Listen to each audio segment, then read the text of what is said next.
Welcome, everyone, to the Commentary Podcast. I am your host, Pat Brennan. Today on the podcast, we are going to be continuing our James Cameron director series with Aliens. It was released in 1986, and it is written and directed by James Cameron. The film stars Sigourney Weaver, Michael Biehn, Carrie Henn, Paul Reiser, Lance Henriksen, Bill Paxton, William Hope, Jeanette Goldstein, Al Matthews, and Mark Rolston. Decades after surviving the Nostromo incident, Ellen Ripley is sent out to reestablish contact with a terraforming colony, but finds herself battling the alien queen and her offspring. Joining me for this rewatch of Aliens and the director series is my co-host Martin.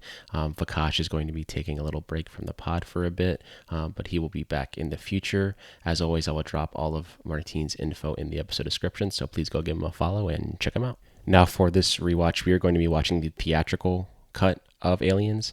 Now I'm going to be watching the 4K copy I have of that, but it is currently available to stream on Hulu. You can also rent it on Apple, Amazon, and Fandango at home for $4. I say we get things kicked off. We are going to be pressing play on Aliens, and I hope you do as well. In 3, 2, and 1.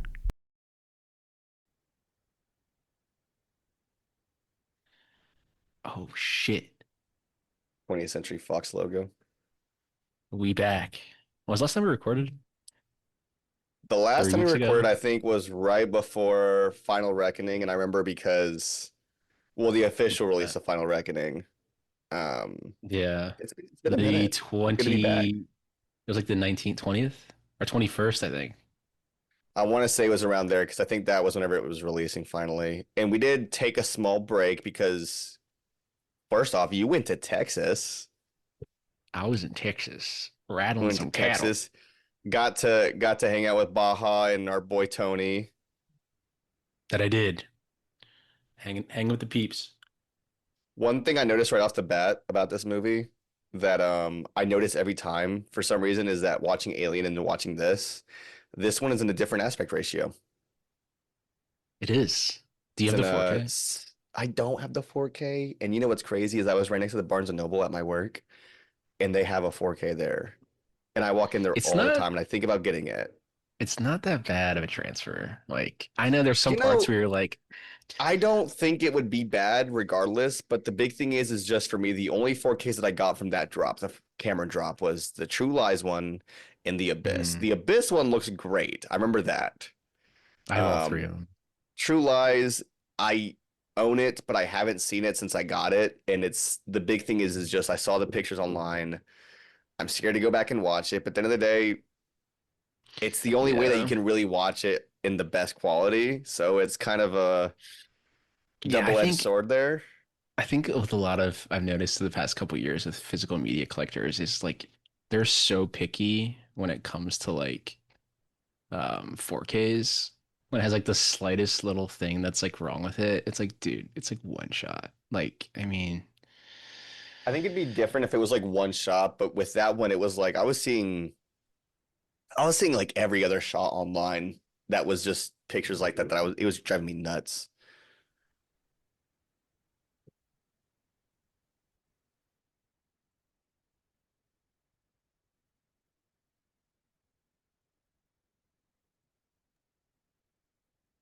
I have not listened to or I've not watched this version, the theatrical cut. I think since I watched the movie for the first time, and this was in like 2012, 2013. hmm After I watched the theatrical cut, I remember buying these and the extended cut, the special editions cut that's from the 90s. It's like 2 hours and 40 minutes, I think, or 20. I think it's How long is this? 235 or something. It's longer.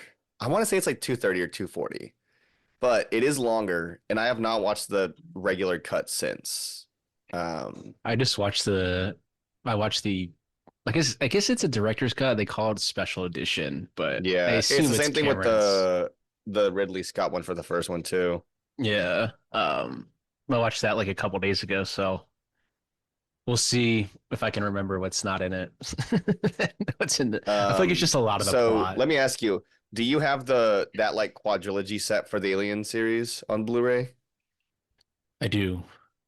Do you have that cut of Alien 3, the like it's like a work print cut or it's like an You editor's see cut or it. I think something? they call it the assembly cut, I think. Assembly cut is what they call it. It's Yes. on It's there, like right?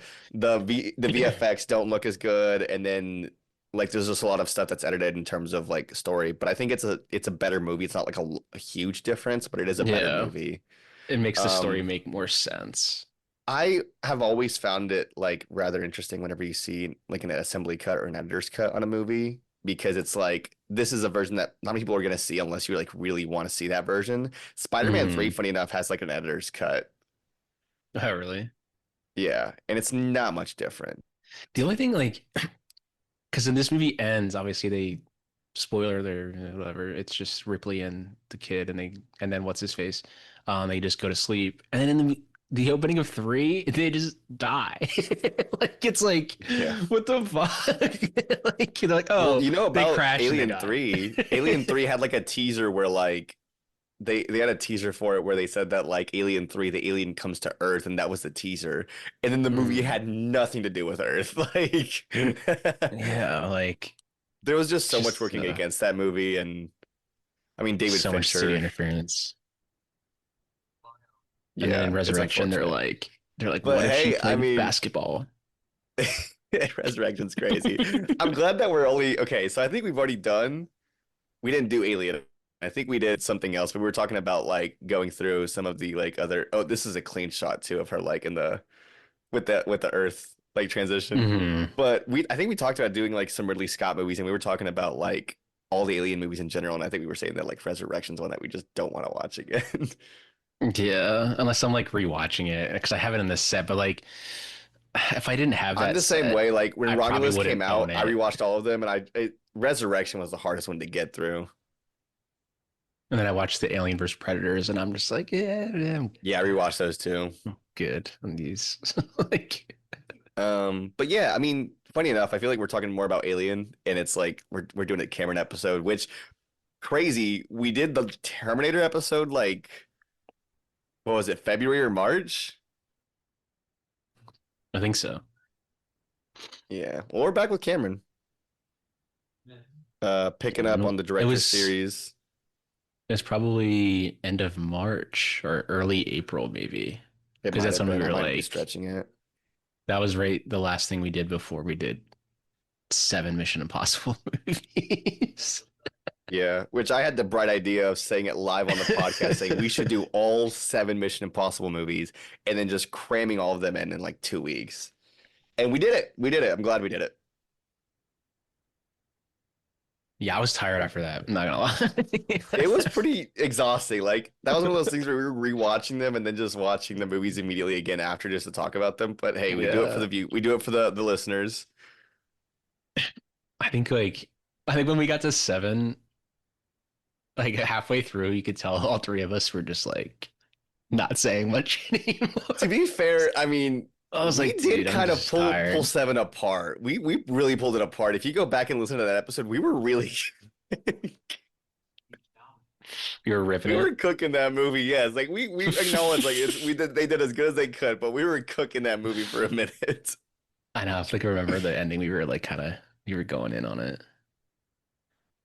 Cameron though, I mean, I love Cameron, man. Whenever Jimmy C. yeah, JC man. We got Alien, we got True Lies, The Abyss, What was the it? I Titanic was listening episode, to man. an interview. Was it with? I think it was Sigourney Weaver. I think she was on that John Mulaney like live show on Netflix. Yeah. She was like a guest, and he was talking about like James Cameron with her, and he was like, "Has anyone ever yelled at like? Has James Cameron ever yelled at people on set?"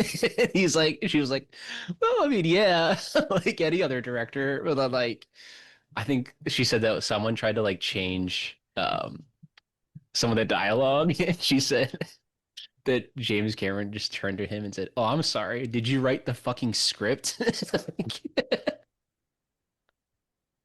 You ever heard that thing about him like drilling phones into walls? Yeah, I think it was. I think was it because It of was for Aliens? Avatar.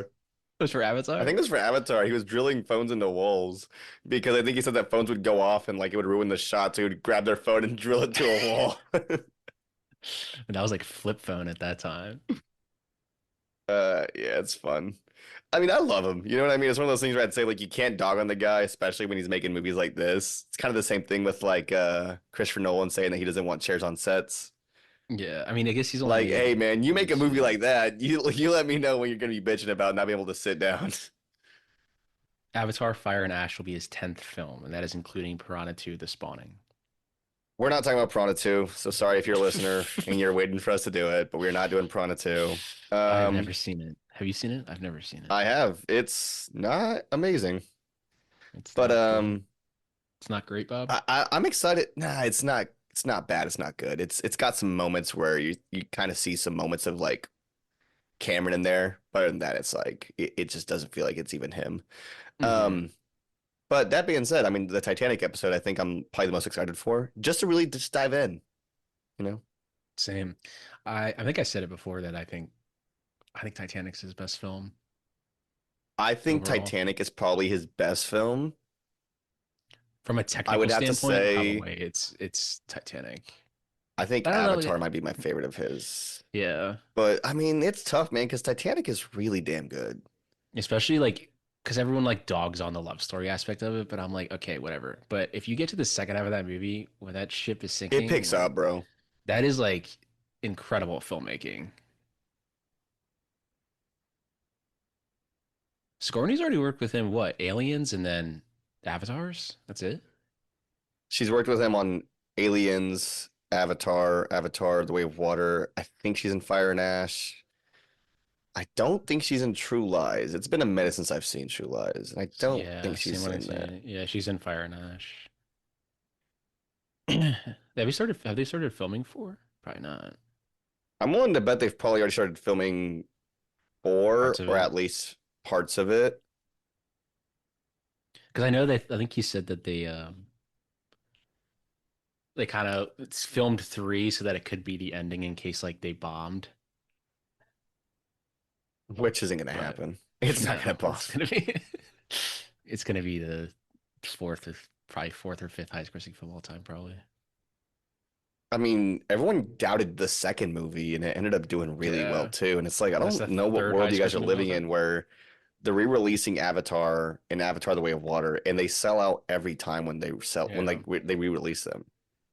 And they're definitely gonna do They're it again uh this year. they're re-releasing The Way of Water, which I almost wish they'd release the first one too. I'd be there day one too. Hmm. Paul Reiser. She's great in this though. I think this is probably the best she's looked, even more so than the first one. Does Ridley hate this one? I know that he hates another I, one that f- he didn't do, but if I'm I being feel like honest, if you told me that he hated this one, I'd be like, it's just because he knows it's better. let me see. Does Ridley Scott hate aliens? You're gonna get like a Chat On the fly GPT fact. response that says like, no, Ridley Scott does not hate aliens. He in fact directed 3 movies in the Aliens franchise. He loves them. It says Ridley Scott was originally pissed about aliens, but he eventually became a fan. Does it say why? No. This is from a Reddit thread, so I don't think that's okay. Why does Ridley Scott he's blah blah. I believe it. I take it as fact, actually. I think it's because that they didn't bring him back because he was box office poison at the time because of Blade Runner. Fuck that, man. So they didn't bring him back. And then Cameron's approach essentially, Cameron basically just makes like a war film. I mean, everyone kind of says the same thing about Terminator 2 and this movie, where they say that like Alien is a horror movie and Aliens 2 or Aliens is an action movie. And you could definitely say the same thing about Terminator, where like the first one's definitely more on the horror thriller side. And Yeah. then Terminator 2 is definitely leans more into the action, which like he did do both Terminator movies, but in this case, it's like he just took the concept of the Alien franchise and he added like these Space Marines in there, and it Hmm. definitely feels more like a action movie, but it still has a lot of those like suspenseful elements to it. Yeah. Because when I was rewatching it, I was like, because this is post Vietnam by 10 years, 15 years. Like it still feels like a film that could be part of like a Vietnam era type of Yeah. critique on how US soldiers deal with things and how government deals with things. In a way, it does kind of feel like adjacent to the Paul Verhoeven Starship Troopers. Maybe not to the Hmm. same extent because that one's a little bit more on the side of like really heavy satire, but this one definitely feels like it takes itself more seriously. Yeah. Like especially then you Did have Paul you Reiser becoming like quote unquote the villain and he has to bring back the species. did you know this is crazy to me when I learned this. Sigourney Weaver got an Oscar nomination for this movie. She did? Yeah, Wait, it's crazy. You let would me never know see. by just watching this. I've never known that. I wonder who won Damn. it that year because I don't think it was her. Aliens received two awards and won two Oscars: Best Sound Effects Editing and Best Visual Effects. Weaver was nominated for Best Actress. That's wild. It would never For happen today. for Aliens, For a dude. sci-fi movie. That's just the Yeah, what alone that's what kind of gets me. I forget this guy's name, the actor, but he's a lot of Paul people Reiser. don't Paul Reiser, that's his fucking name, yeah. He's been in a lot of stuff, but recently I think the thing that people probably don't realize that he's in is Whiplash. He's the dad. Oh yeah, yeah. He's in a lot of stuff. I mean, he's in Yeah. like He's his in big Stranger thing was Things. the Mad About You and My Two Dads. I Yeah. think was the.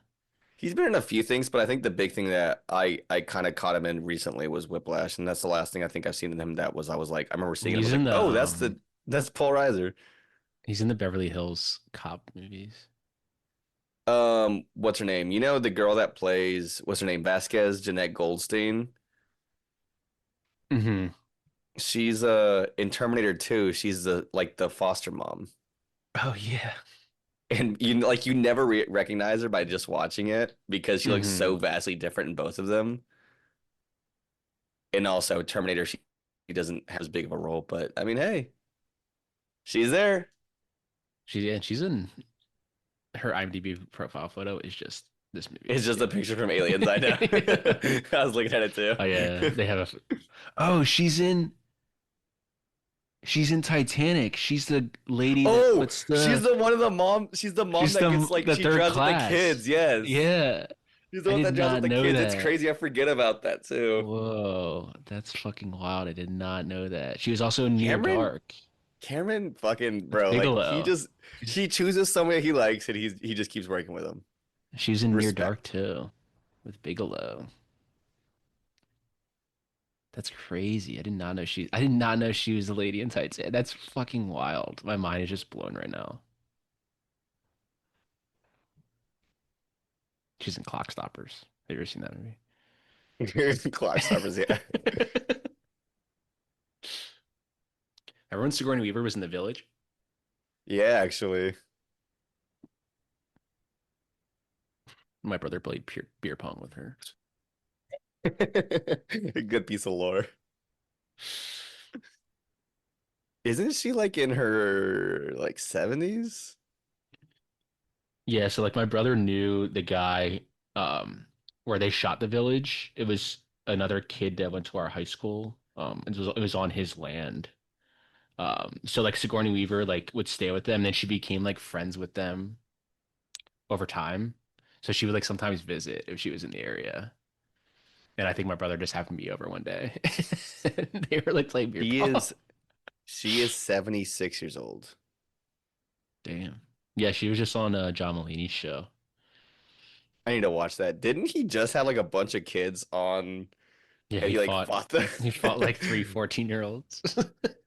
And Did they he all win? pinned him. I need to know. No, they pinned him to the ground and he tapped out. It's the funniest shit in the world. You see what I mean? Like the extended cut, I want to say that they don't like do this for like a while. I love this guy that just Yeah. immediately goes for a cigar. Yeah, I feel like they had a lot more discussion. I think the boardroom scene was a lot longer. It definitely was. There was just a lot more There's my discussion man. overall about, oh, Bill, rest in peace, man. This guy right here with the cigar, I love this. Immediately puts a cigar in. Bro woke up for who knows after how long, like probably years. For like 2 years, and just immediately puts a cigar in.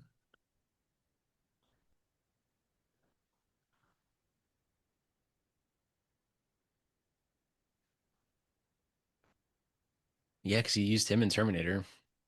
Yeah. He does. I mean, he's only made 10 He's films in now. the Abyss too. Oh wait, you're talking about Bill Paxton? No, Michael Bean, whatever. Yeah, I was gonna say he's in the Abyss too. The Abyss, People yeah. forget he's in the Abyss. I think people forget that James Cameron made The Abyss. I did you go to see the re-release and they put it in theaters? No, but I think it's the same transfer that's on the 4K, isn't it? Yeah, it is. It is. So I wanted to see I it in actually theaters, haven't but I watched just that didn't get the 4K since I got it. the It'd 4K be for nice. that one. I really like the 4K for it. I know that a lot of people were kind of dogging on it, but between the ones that were released, I think it is the best one that Yeah. This one wasn't bad either because I was rewatching it. I'm like, this looks good. It just I know he takes the film grain away, but like it it looks good. Like it's not like this is atrocious. And I think that's what I was saying earlier. I think people have just gotten so like up their own ass about transfers and they're not going to buy them. And it's like, dude, this is clearly the best this film has probably ever looked. And at the time, do if you if he had the technology at the time, he probably would have done it this way.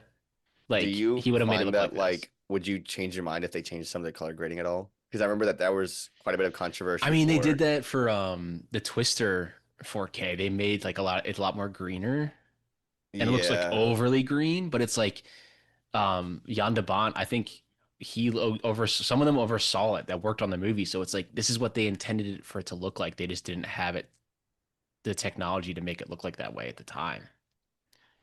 So I mean, it's not my film, so I can't really complain, I guess.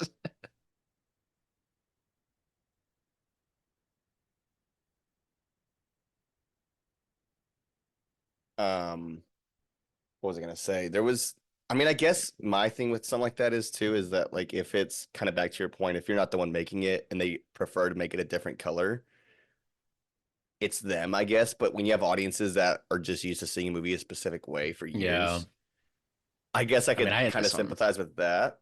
Yeah, I mean, I had this on Um, VHS. I found the VHS for $1. I recently you bought know it. I was like, yeah. I have the Alien one on the first one on VHS, but you know they changed the color grading for the Lord of the Rings too for the 4Ks and the Hmm. Blu-rays. Like when you It watch the doesn't really bother me that Blu-rays much for the with 4Ks, the but Lord of the Rings ones, it's kind of subtle. And I think because they're so long, you almost don't notice it, and the colors yeah. don't seem that different. And I still have the Blu-ray set. I'll keep that because Yeah, that's a great set, and I have both that and the 4K set. I have. Yeah, same here. Um, what was it? The Three Colors trilogy. I know the Kieslowski transfers that they did at the 4Ks for those. Those just got 4Ks in the last like 3 or 4 years, I want to say, and there was quite a bit of controversy whenever those came out for the color grading. And then the same thing with like some of Was it the In the Mid for Love? Didn't they change that color I was grading? gonna say the Wong Kar-wai movies got some differences in Yeah, color grading too, and people were really mad about those too.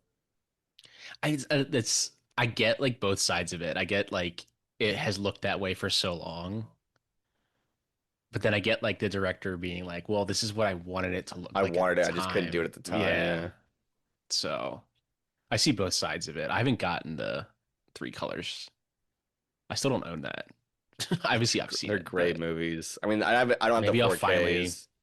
maybe I'll finally get the 4Ks. But that's the thing, like the sale comes and Barnes and Noble doesn't carry sets anymore. You have to get them like.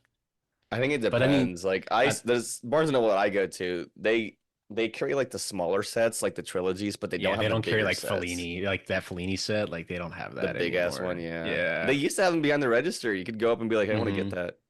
They used to Yeah. have the Godzilla I one mean, I next to guess mine. you could essentially, I guess, have it ordered to the store and then I pay for it that guess. way. It's It's the not the same same thing thing. though. I know it's like I want to find it. Like there it is. Because I think also when the sale happens, obviously Criterion matches it on their website, so you can easily just buy it on the website.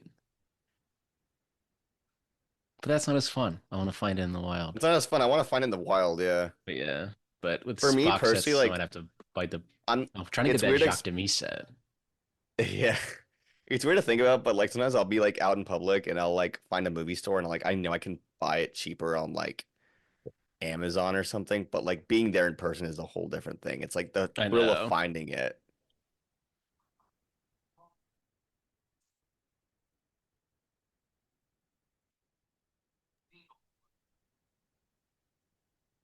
You got that sale coming up. Yeah, and that Wes Anderson set is about to come out too. I'm probably gonna get the individuals for the 4Ks on that. Yeah. Maybe if I like asked for it as like a present or something. These Like I I like don't think I would the personally spend $250 on that whole set myself. Because I already one thing own, I've like I said, I think I was noticed. telling you, I own all of them. Like, Yeah, I do too. One thing I noticed so. about the like differences with like Cameron as like he evolves as a director, especially with these movies and even like Terminator and even The Abyss for that matter, is that they get a lot more like I don't know how to explain it. Like it feels like he like starts getting a little bit more claustrophobic and a little bit more contained with what he's doing. Like this one, Hmm. it's like the story is so He shoots concise, this but there's very so close many up. characters. Yeah. Yeah. Even The Abyss kind of feels a bit more claustrophobic when you're watching it because it's all takes place in Hmm. that like those spaces. Yeah. I mean, for him, from him, like the run, obviously he's still on. Like, obviously minus Piranha 2, he was like enough of that. Yeah. Terminator, Aliens, The Insane. Abyss, T2, True Lies, Titanic, and then Avatars. Like, I don't care what anyone says about Avatars. Like those movies don't miss. Yeah, they're Avatar 2 fucking is kind great. of Like, goofy, man, but they're not like, my come favorite on. You movies. gonna say They're you're not like telling me my that those favorite aren't fun movies. movies? Yeah, they're not my favorite movies. Like, even from him, but it's like clearly these are good movies. Like, they're good fucking movies. Like, and Avatar 2 was great. I think Avatar 2 is better than Avatar. Yeah. And if you can keep going, because I think isn't he writing another screenplay for something? I don't know if he's directing it though. What He was just it? confirmed that he's doing something, and I can't remember what it is. I think they I bought think I the rights saw to it. something, and I think he's either producing it or directing it. But I can't imagine he'd be directing if he's got Avatar 3, 4, 5, and The who knows how many up his ass. discussing film. Oh, I think it was like the other last week. It was like,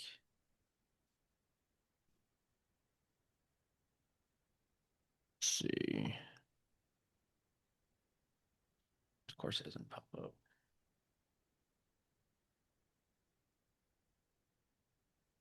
I love these Hold shots of this up. ship. Like, Oh, Ghost of just Hiroshima will be matte his paintings. next non-Avatar film.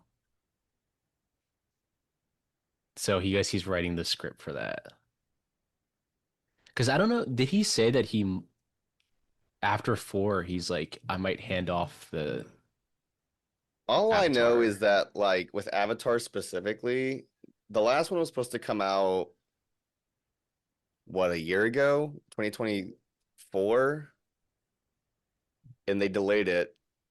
And so it makes me think, like, if this is the pattern we're going to keep continuing going down, let me see. When does, I mean, Avatar 3 comes out this year, hopefully. Avatar, of course, is 2029. That means they haven't even shot it yet.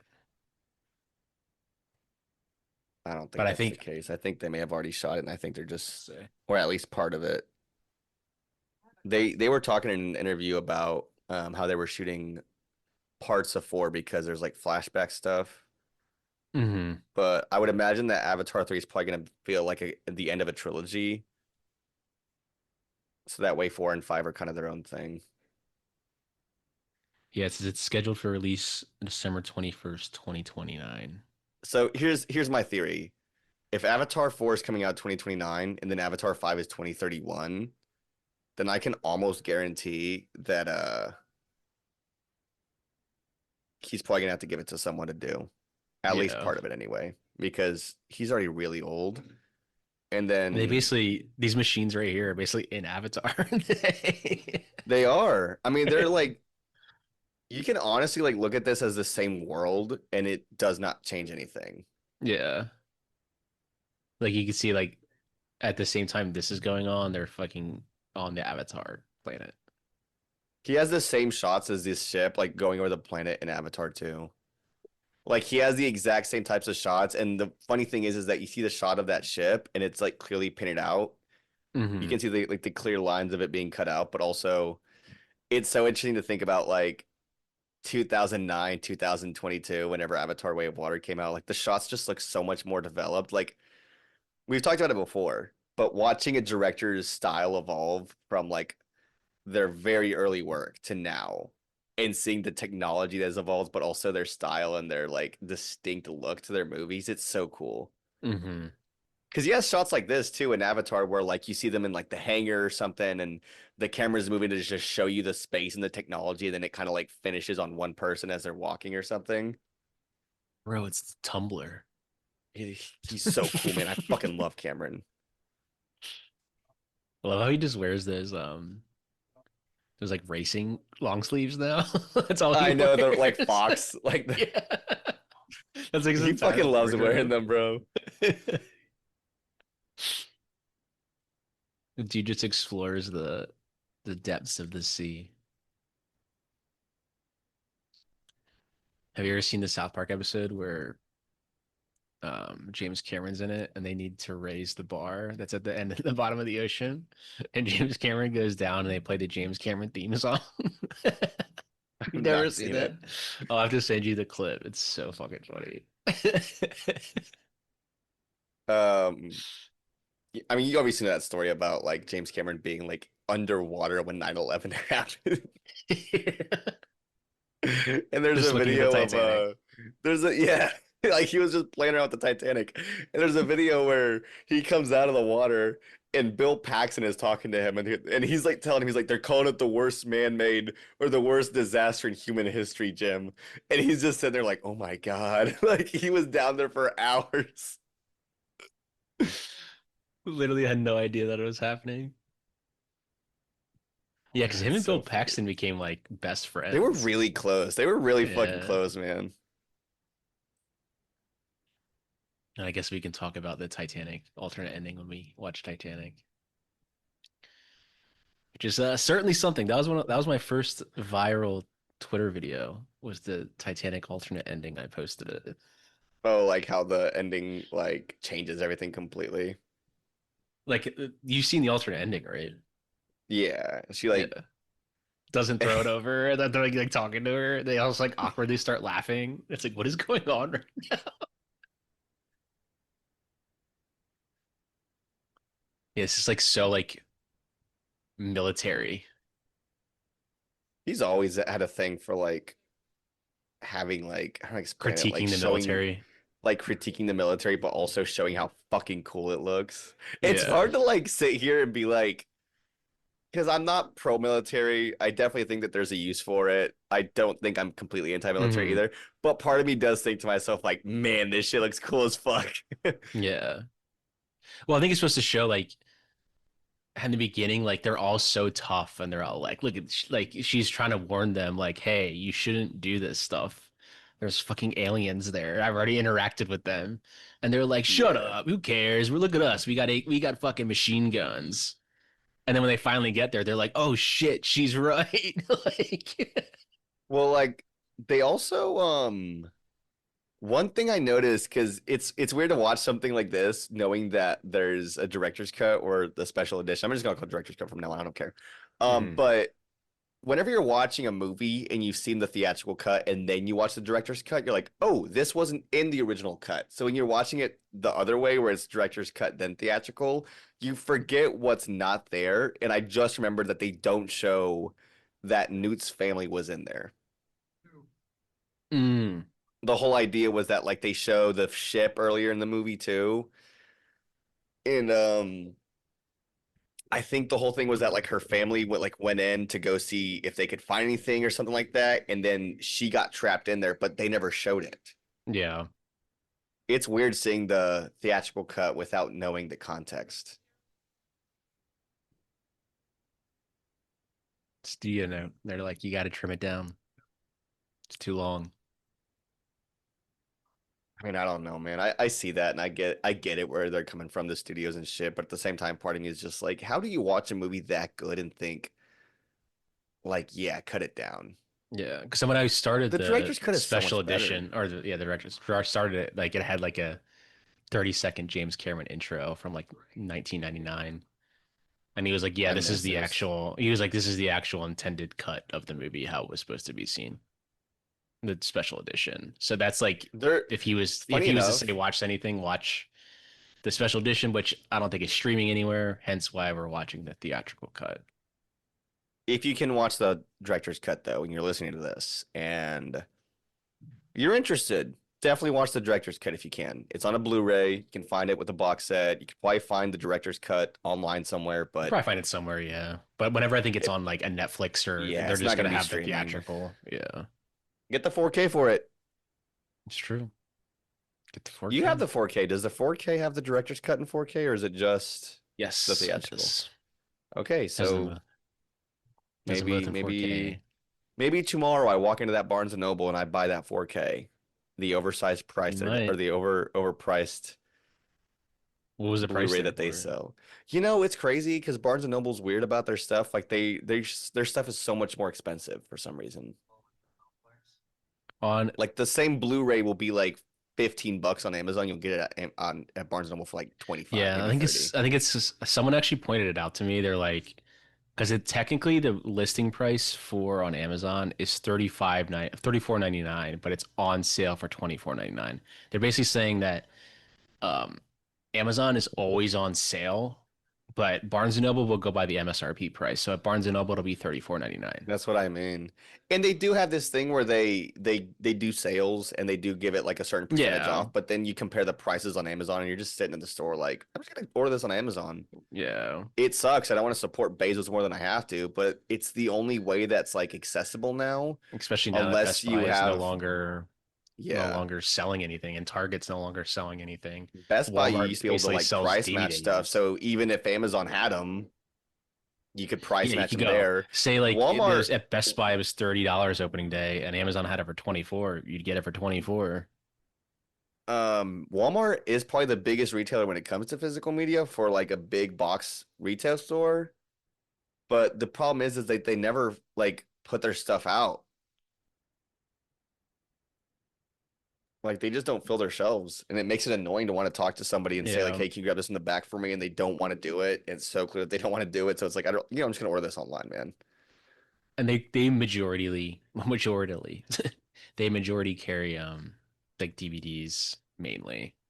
Walmart. Yeah, they carry a lot of DVDs, and like, They yeah, I do a get a lot of DVD sale. if you want to get like a TV box set, like They Walmart carry a has lot of them. like They have a good deal. everything. Yeah, and you can get them for yeah, they get good deals there. And a lot of them are just DVD, but like you can get like a whole series for like 30, 20 bucks, 30 bucks.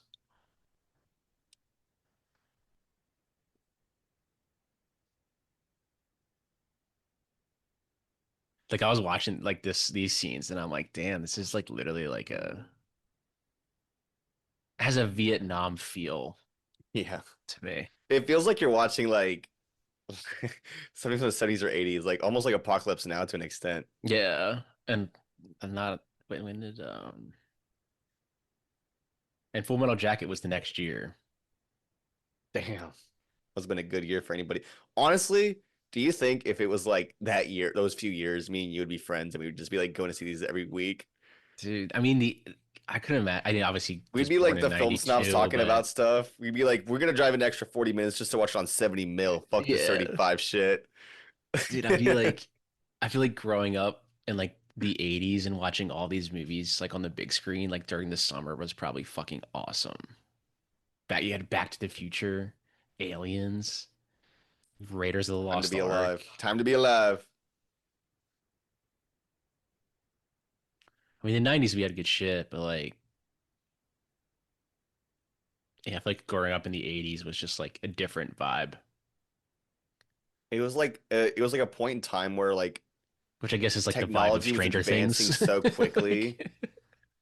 Like I mean, yeah, too. minus the But like technology was evolving so quickly, so you were able to get amazing movies like this and the creativity yeah. behind it too, like being able to predict like what was going on in the future, but also like in such a different way. Me and you'd be buying Laserdisc Criterions and having to flip it every 10 minutes. Hang on, I gotta get up and flip it again. Uh, it's kind of funny to think about, but like the reason that Criterion became as popular as it did was because of all the special features. Like the Yeah. VHS was already a readily available thing, but Laserdisc was. They were trying something new and just didn't really take off. People collect laser discs. I don't really personally, but it'd be cool to like find something like Alien just on the laser disc to just like display it. Because there's things you had to change. It was like every 15 minutes you had to flip it. So there'd be like in the laser disc like set, there's like 10 laser discs in there. I think I that'd have a just be friend so who annoying. I Every have a 10 friend who minutes, you're collects like, them, God, and I just don't think gotta he has a way to watch them. flipping. David Lynch had a Laserdisc player, and I think it was up for auction recently. He had a That's bunch of funny. movies. I mean, like VHS has made a pretty big comeback for people like collecting. I collect a lot of VHS. I think we both do, to be honest with you. I mean, I sent you that Back to the Future one. I have some. I have the Back to the Future one you sent me. I have Aliens, the Titanic 2 VHS that I found at Goodwill for $1. Curious if James Cameron has. Let me look through his filmography real fast. I'm going I to just point don't this have out. I don't have a VHS player, so trying to find a CRT TV, but I don't think I'm ever gonna find that I got lucky with mine. because that's where I would like just like a smaller TV like that and throwing a VHS Yeah. on just like in the background, I always like to have them on whenever I have friends over. just a cool vibe. Okay, so I was wrong. I thought for a second maybe I noticed that Terminator was in a taller ratio, like a 185 to 1. And then same thing with this movie. So I thought maybe Terminator 2 and The Abyss, maybe widescreen or taller ratio. But Terminator 2 and The Abyss are both in a 2 to 39 ratio. Mm. But I thought about it because Avatar and Avatar: The Way of Water are in a taller ratio as well. So Yeah, they're are they this ratio? yeah, 185 to 1.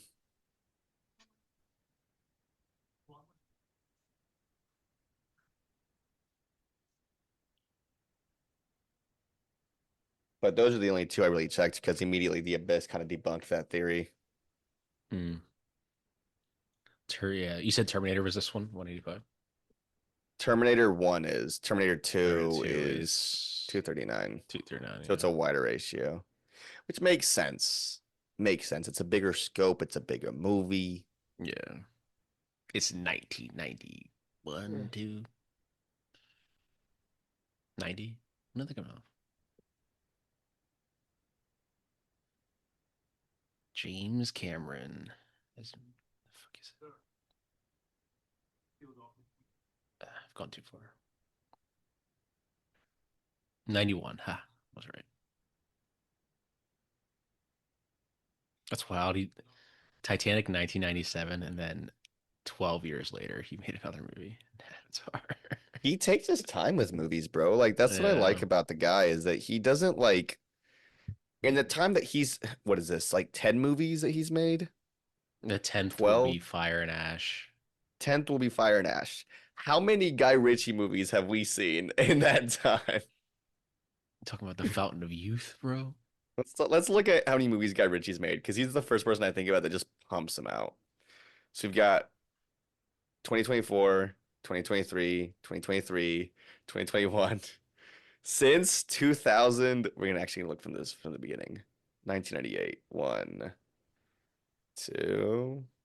Because Lock, Stock was 98, right? I'm only doing directed by. I don't know why it's showing me written by. Hold on.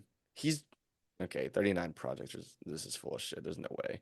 We're gonna do what he's directed that are movies.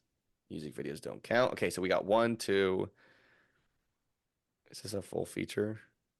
Yeah. Okay, so that's a third movie. Three, four, five, six, seven, eight, nine, 10.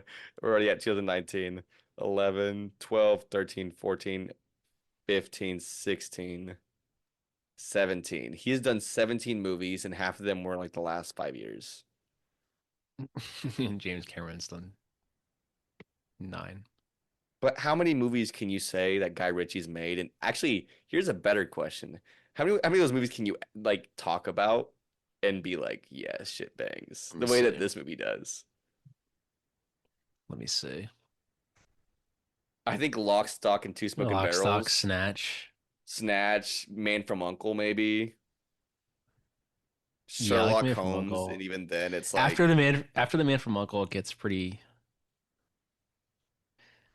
Yeah, like I like The Gentleman. I liked Wrath of Man, but they're not like, oh my God, drop everything you're doing and watch those. drop everything you're doing and watch these fucking movies. Never saw The Covenant.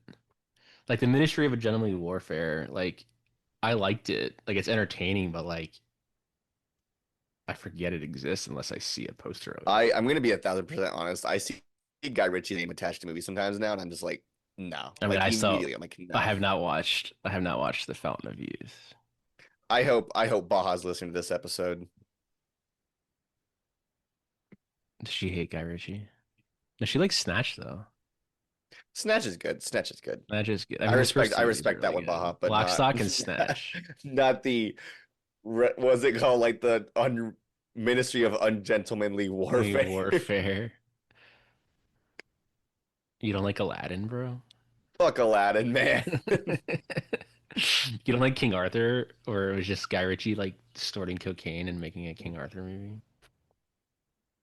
Oh man. Actually, I remember watching King Arthur in theaters, I saw that and in I didn't theaters I didn't hate it. I remember that. at the Los Feliz 3. I don't remember hating um King Arthur. Funny I enough. think I own the Blu-ray of it. I This think I got it for like two so bucks. then this scene right here where they find Newt's character on one hand I get like how this would have worked on its own. Like you don't need to have the rest of the family stuff in there, but it's nice.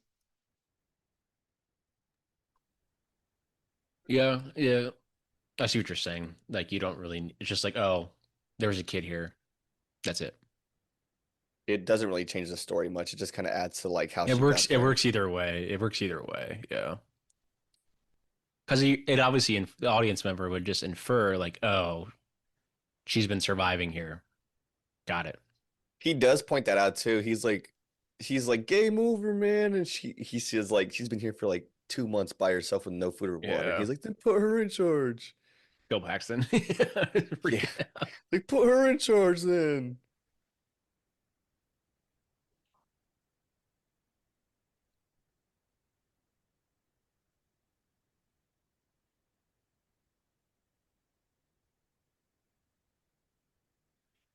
Newt,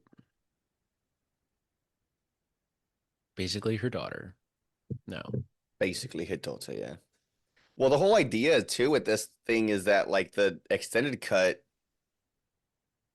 explains that like she had a daughter that died. Yeah.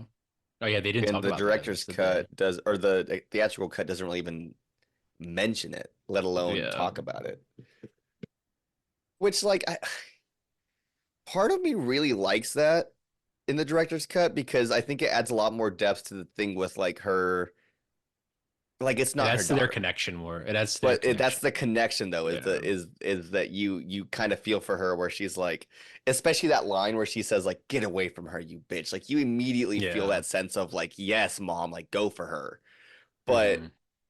without showing that Newt now no longer has a family, as well as the fact that Ripley no longer has a daughter, and that is all taken from her. It still works without it, but I think it's much more effective watching the director's cut. Hmm. Like this This scene was the alone, only movie she did. Newt. The girl plays Newt. I read something Crazy. about Bill Paxton saying that he apologized every time that he would cuss around her, his character, and she said it was fine because she didn't really even know what the words meant at the time. Yeah. She's got to be like what, 9, maybe 10. Yeah, probably 8 to 10, maybe. Yeah. Yeah, this is the only movie she did. She was 10. Damn.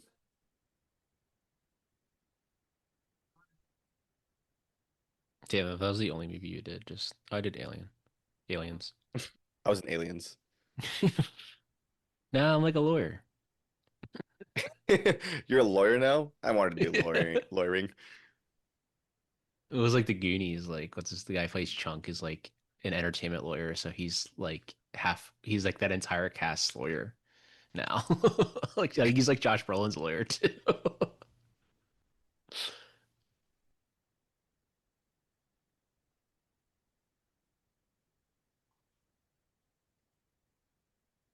Yo, hot chocolate.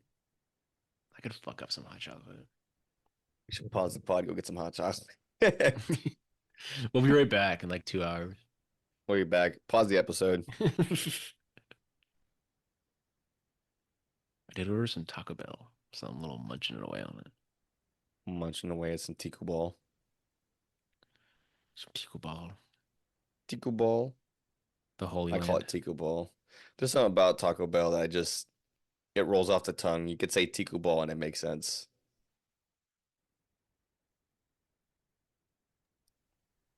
Yo, where the aliens at, bro? This movie sucked.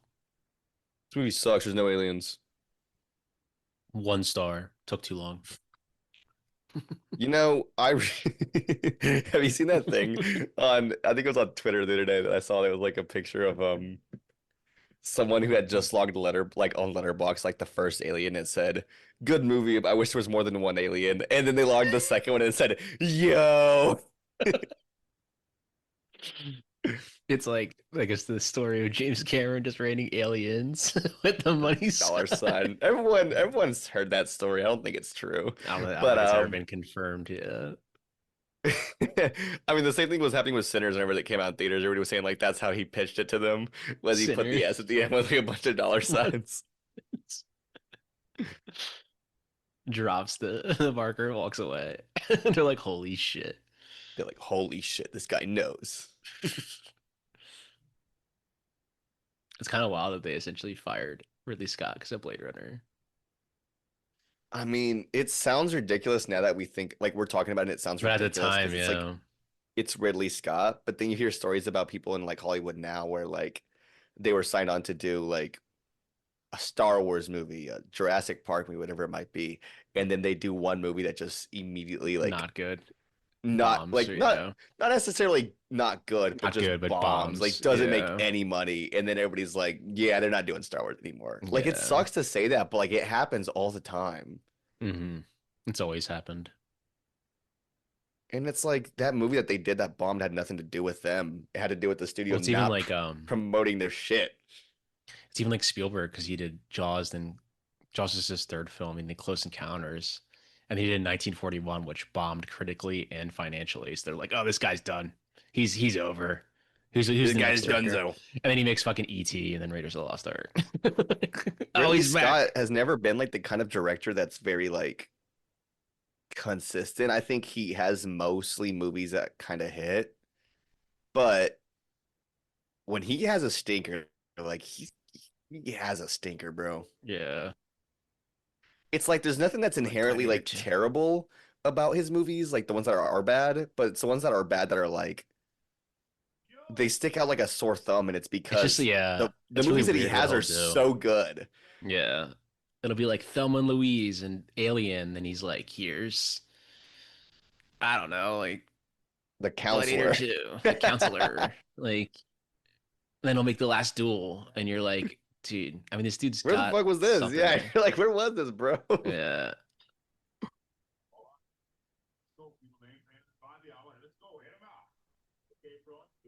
I think Ridley's just like at this point, he's just cranking him out because he's like 87 years old. So he's just like, fuck it. There's been a few things I've read from people who have worked with Ridley recently, especially like regarding Gladiator 2, where they said that he was just getting lazy. Where they say that Yeah. he'll and like I get where they're coming from because the whole thing with them is that like and actually this is a good segue to kind of talk about James Cameron here for a second because I feel like I saw this thing with Cameron and I saw this thing with Ridley and it makes me think you're two different directors working with two different with same technology essentially, but in two different ways, right? And it's that hmm Ridley Scott will have like five cameras rolling at once, and he just edits out the Yeah. cameras, like he just CGs it out, and Yeah. that's fine. But it makes me wonder, like, how do you decide what take you're using from, and do you use the same take from all five cameras, and then do you just CG out the camera from each shot? And then Cameron he'll have like 12 cameras rolling at the same time for It's Avatar. insane. Yeah. Have you seen the special features on that Avatar set that I'm talking about? Is that the new 4K sets? Okay, actually, never mind. We talked about this during one of the Mission I Impossible haven't gotten movies. them yet. Yeah. I mean, But the I on have the the Blu-ray, that first Avatar, that big Blu-ray set. I have that, I have but I that don't one too. have There's a I don't have 4K either of them set in for the 4K yet. Avatar and the second one. It's a collector's edition, but the special features on those, man, like they really have some cool shit on them, and that is one of the things where I'd say like Yeah, I need to if you get watch them. it, you can see Cameron working and like he's got like an 85-inch TV and there's like 12 monitors that you can see on all screens and he's watching all of them at the same time. It is It's insane. insane. And it Like like he's a makes me think because degenerate in a way gambler. that's kind of the same thing that Ridley Scott's doing, but we don't judge Cameron for it. Yeah. It's fascinating to me. Like you don't see anybody saying that Cameron's lazy, but it's because it's like, well, we don't need to hide the cameras. They're not any sort of like real Yeah. photography. It's all digitally based. But I guess the difference too is Cameron only makes he's only made now 10 movies. Yeah, So he he's takes not his pumping them time out the with same them. way that Yeah. Ridley Scott is. Ridley Scott, I can look at my shelf and I got 1, 2, 3, 4, 5, 6, 7, 8, 9, 10, and that's all only been since like 2004, 2005. And he's definitely got more in between those. I just don't own all of his movies. Do you have them separated by director over there? My shelves, I have separated in a few different ways. So like I have this one on the right here. That whole section is like from the middle up is like labels. So Criterion, Yeah. the A24 label, you have like some of the Vinegar Hmm. Syndrome, Kino Lorber, and then some like special box sets. And then this entire middle section from like a certain point up is all organized by director. And then the like left side of that whole wall is like franchise movies. Hmm. I've thought about doing So a director like recently, but I was like, I have to reorganize the whole fucking thing. it Because is hard because because I I would think for be me, like, I wouldn't do like the top directors. I'd be like, okay, here's like all now here's all of Ozu's like in this section. Like I it's don't have like every single director organized. It's like the big yeah, ones that would I'd be say too that like much. everyone kind of Yeah. knows the names of, but I will say that organizing by director can be kind of difficult because if a director has like 5 or 6 movies and they release one more and you have them all fitting in perfectly, you add that one more and it just makes it too tight. You got to take one out, Yeah. like a director's name out, and you got to replace it with something else, and it just makes it a real big difficult thing. Yeah. I do have it separated by like Criterion and box Yeah, like sets my and big Criterion stuff. directors, like I have Criterion organized by Criterion, but then also like directors in that section. Hmm. I have a weird way of organizing. I'll put all the 4Ks at the front. Even if it's like Criterion's area, then I'll put the 4Ks at the front of the Criterion's. I have the directors. Actually, I have like the box set separated as well. But yeah, I've been thinking about like doing it by director, but I don't like I probably would do it like the way you do it, where it's like kind of just more well-known directors as opposed to like someone who's made like two movies. Like I'm good I there. do have a few that have or like 2 movies. Usually, for me to want to put them in the director's thing, though, it has to be like minimum 3 or more.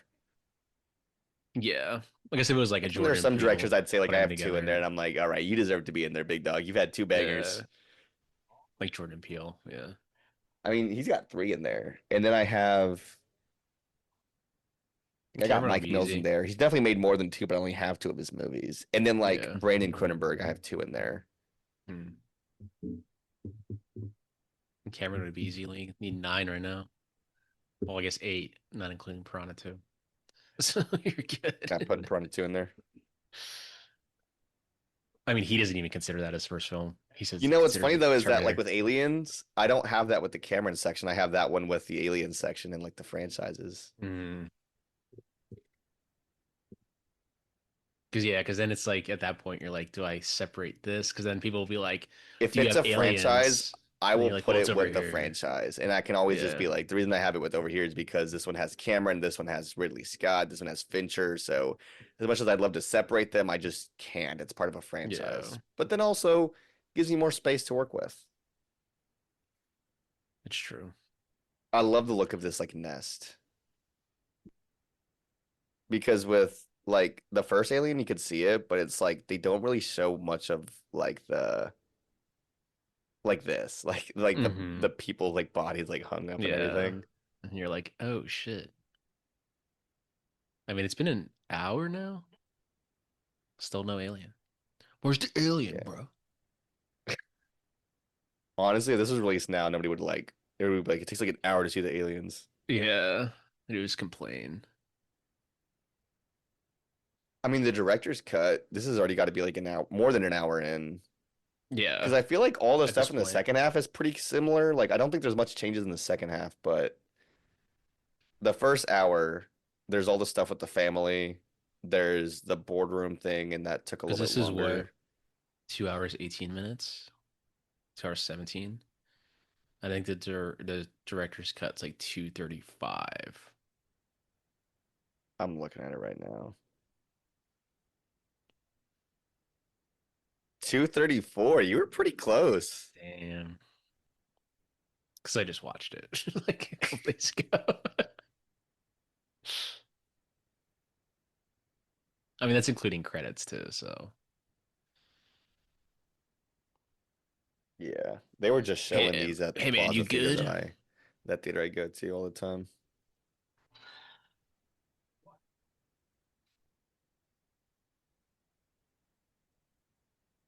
We got a live one. Got one. Rated R for monster violence and for language. Here's your chest burster. It's funny to think about though, because like with this one, it feels like they were trying to push a bit more, and like it technically looks better, but it doesn't feel as effective because it's a little bit darker, I guess. Hmm. And like, yeah, it's not as much horror as it is action. Yeah, this one just to me was like straight like action. There are I moments guess where horror it's like elements, it but kind of gets yeah. under your skin. Like there's a shot later in the movie where like I remember that they're like crawling through like the ceiling, and Yeah. one of It's them when he like like puts their looks head through up. like a Yeah. yeah. And you see And like then there's 10 of shots like them this like with like all the crawling. xenomorphs where they're just like crawling around and you don't see them, but you see like their shape, and I think that's cool. Yeah.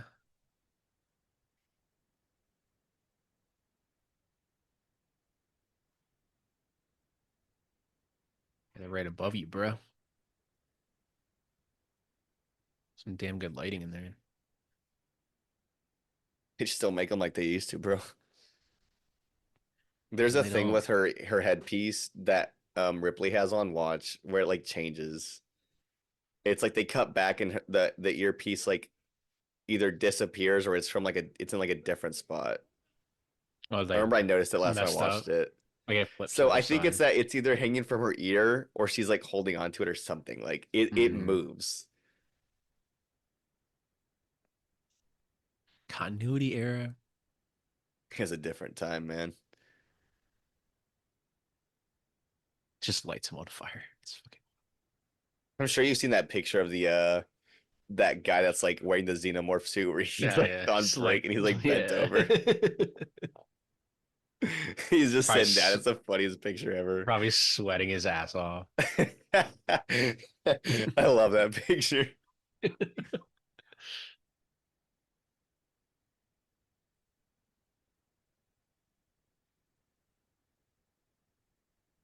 Now I'm gonna look at Yeah, the watch. I headset. think it's these shots right here. Watch her like the thing that she's got like her earpiece. He's shooting them It so cuts close back and it up. either disappears or it moves like something.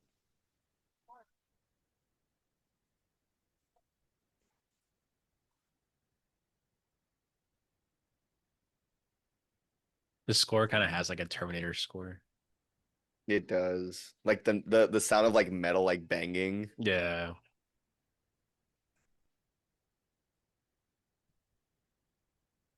Yeah, And it he does shoots kind of like feel all very these much scenes like we so were close saying. up too. The first Terminator has more of like a suspenseful like sound to it. It kind of feels like it's Hmm. more in the age of like technology evil, technology bad. Like where do we go from here? And Yeah. this one it's like technology is a tool. Hmm. This Surprised we guy's haven't like mentioned a it yet. We're an hour in. I felt like we were She, probably should have mentioned it earlier, but oh yeah, it was right there. She didn't have it oh yeah. on, and now it's back on. Yeah, you're right. Because then he rips it off there, so that just they probably flipped that, just added that scene earlier. But again, on a first watch, you wouldn't notice that, and then you would notice it the more you You'd watch get so it. locked into the movie you wouldn't remember it. So like Yeah, she rips it off because they're yelling, and then it cuts back.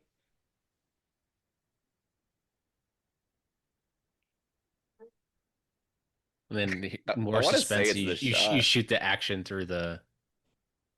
Yeah, it's all. Well, he ripped it off there on her. It was off, and then it cut back to her. It was Oh, on, and then he ripped she it cut it off. off again. You're right. You're right. Yeah, You see, I miss it. I still pointed it out. Like I was like, you're gonna watch I this. You're just noticed gonna it. like Yeah. miss something. No, I'm never gonna not Um, see that. but we are an hour in, and shout out to our boy Vakash. You couldn't join us, unfortunately. Our man, she's If taking you're a listening, little bud. break. We love you. Yeah, of course. In the words of famous Vakash, this is so movie. This is a movie, This is so movie, bro. dude. This looks like the Tumblr. Do you think this is where Chris Nolan got it from? I mean, like the shot of it like turning that corner and it going through the shadows, it looks like the fucking Batmobile. The music and everything. Like if someone told me this was footage from the Batman movie that got like canceled in like an 80s, I'd be like, yo, I fucking believe it. This is Look like at Joel that thing Schumacher. This is driving the through third the one. fucking smoke. Yeah. This is the third Joel Schumacher unreleased. There's been some rumors about a screening of I think Batman Forever that they've been talking about in LA and it keeps getting canceled or Damn. something keeps happening Is it with like it. is it I like don't a know. director's cut? So I don't know how true it is, and I think it might have some validity to it, but apparently they were supposed to do like a director's cut screening of Batman Forever. And I Hmm. think what happened was someone that was organizing the event or something along those lines got a cease and desist letter saying essentially that like they can't show it or Warner it'll get Brothers shut said no, down. basically. Yeah, I would imagine it's probably Warner Brothers, but I don't know for sure who did it. But I'm willing to bet it's probably Warner Brothers because they're the probably. ones who own it. Yeah.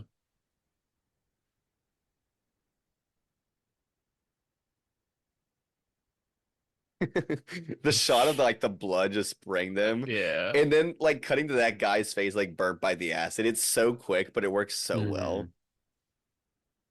I think when I was rewatching it, I was just like, damn, all these action scenes, like he shoots them like not super close up, but he uses a lot of close ups. He shoots a lot of close-ups, but it's very also like he moves the camera enough to where it feels like there's energy and there's chaoticness Yeah, and then happening at all the editing's times. super quick. Yeah. And then like the shots where they're watching all the action from like the room from like the screens, Hmm. those shots are static, but the cameras of them moving are moving fast. Hmm. And so it sort of puts you in the POV of like the guy watching of like, oh, like this is what they're seeing.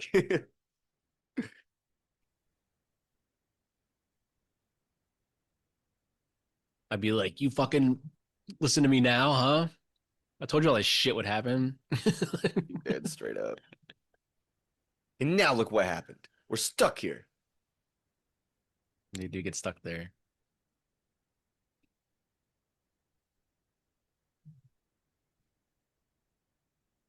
I feel like in this one, obviously, because the first one only had what, one alien? Yeah, that's why it's called Alien. Yeah. This They're obvious. one, It just shows you there's like, a oh, few these aliens are aliens. they're like, oh, this aliens are smart. They're not dumb. My favorite line in this movie is when Samuel L. Jackson shows up at the end and he says, I'm tired of these mother effing aliens on this motherfucking plane. I'm putting together a team. There's a post-credit scene of Newt grown up. She's like from the future. Or actually, it's Kyle Reese. That's the post-credit scene. Yeah, it's a Terminator, actually. It's like, you think you're the only one with time travel powers? And I'm Nick Fury. then it just says like Sarah Connor will return or some shit. It says Iron Man will return. Like, wait, what? Newt will return. That's all it just says.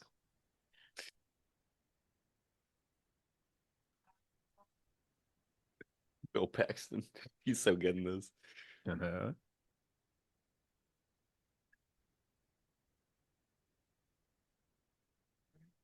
Wake up and then good line, good line. I just love because Bill Paxton was like trying to act so tough earlier. Yeah, and then I think this is the part I was talking about earlier when he's like saying And he like kind of just becomes like they're a like wimp pointing when out he's that the just like, girl like was "Fuck there for this, man." months. Like, screw Yeah. this, man, I'm out of here. Game Yeah. over. And they kind of implied it earlier too when he's like, I'm all tough. And then the android guy, whatever, took his hand and was doing the knife thing. And you could tell Oh, he was Bishop. like, yeah, he was like so scared. Like, ah, like just to show he is like kind of, he does get scared. I love Lance Henriksen.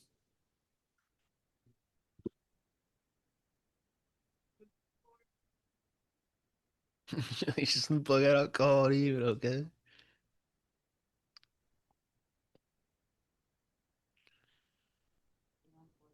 I think the only thing that kind of I don't really that they kind of go for in this is that Ripley and what's his face kind of start to have like a love A thing in a thing. way. Yeah.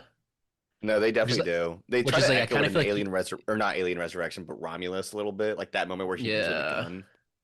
I'm It's like you like I just don't get really like it. need in my as I was rewatching this, I was like, you don't really need that in this movie isn't No, that. you don't. Because you already have the mother-daughter relationship, and then obviously echoes the mother like alien when she goes there, like they're both protecting their quote unquote kids. But yeah, it's like you don't really need. I think that adds like too much to the plot. Her and I think Hicks, it's like subtle enough to where it doesn't completely change it, but it definitely is like we didn't need this. And they don't yeah, even really dive into it all that much either. because then you have like the Paul Reiser who's like Waylon being like, we need to bring aliens back. So he's like the evil guy. Like you just have a lot going Yeah. on. I think what makes a lot of these stories kind of effective, and it kind of goes back to like zombie stories too. Any sort of zombie movie, like 28 Days Later, even The Last of Us, really is that like the the draw for the movie is like alien, zombie, monster of some sort, whatever it might be. But Hmm. then what they don't realize is that there's like a bigger problem at hand, and it's the people that are involved in the story because, like, yeah, the zombies are the draw, but they're really almost always a secondary Yeah, sort of threat. it's how you're going to like at this point. It's how are you going to escape now? Like you all have Well, it's different like, how are they going to differing escape now? opinions. But then we get to a point where, like, his character's trying to, like, get samples and he's trying Yeah, to get Ellen or Ripley and killed in general. then he tries to kill them. Yeah, Yeah. I mean, I think that's just one of those, like, it's like what's it called? greed Like in a just story way. beats. It's one of those like story structures that it always works because it's just like, yeah, it makes sense that this greedy fucking person would want to like take an alien home for Yeah, himself. humans are greedy. And it kind of goes back to like that line in Jurassic Park. You're so concerned with the idea of could, you never thought about if you should. Should yeah. Like, should we have gone here? No, but I From guess the you wouldn't have beginning, new. it's no. And she tried to tell them all like they can't go there, and they still did. It's like you wouldn't have new, but it's also like, but then three starts and you're like, well, what was the point of aliens? I think it's my biggest gripe with three. It's like as soon as it starts, you're like, what was the point of aliens? They're immediately all dead. Yeah. I don't think that's an issue with three, or I don't think it's an issue with aliens to me. I think it's an issue with three, to be honest with you. Yeah, Because like aliens could finish on its that's own, what I'm saying. Yeah, you could just and watch. you could just not watch three and four. And at the end of the Yeah, day, this like this this could is just a be the very last one. contained movie. If you wanted to, you could legitimately watch all of this movie and not watch the first one at all, and it still makes sense. Yeah, I mean, you could just also just stop after this. Like this is your last Alien Yeah. because I think Romulus takes three is place like before this. three really relies on the idea that two even exists. Yeah, because Alien Earth coming out takes place before this.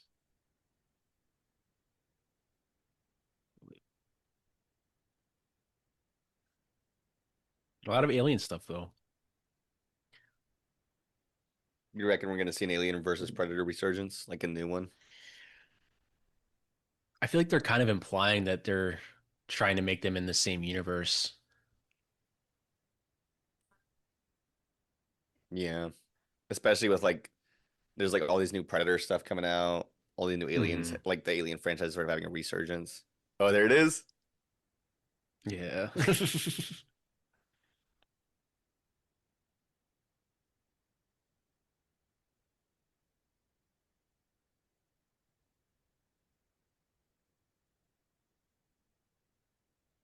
Game over, man. Game over. This little girl's And they smart. don't they don't make the android evil in this. No, they actually make him like a really good character, Yeah. which is funny enough, I It's kind think of very like they play it off like because obviously if you had watched the first one, then watching this one, you're like, oh, you're waiting for the there's a android point as towards such. the end where it kind of tricks you though. That makes you think that Yeah, he you is gonna think he is. be like he's Yeah. abandoning her, I think. Like it looks like at the end, and then And he he comes comes and back gets at the her. last second and he's like, Yeah. Whoa, he's saving her.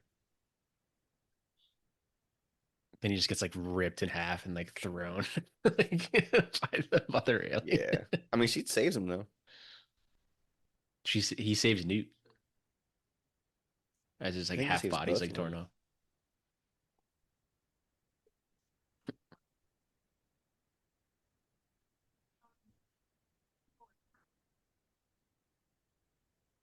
Hudson just having a nervous breakdown.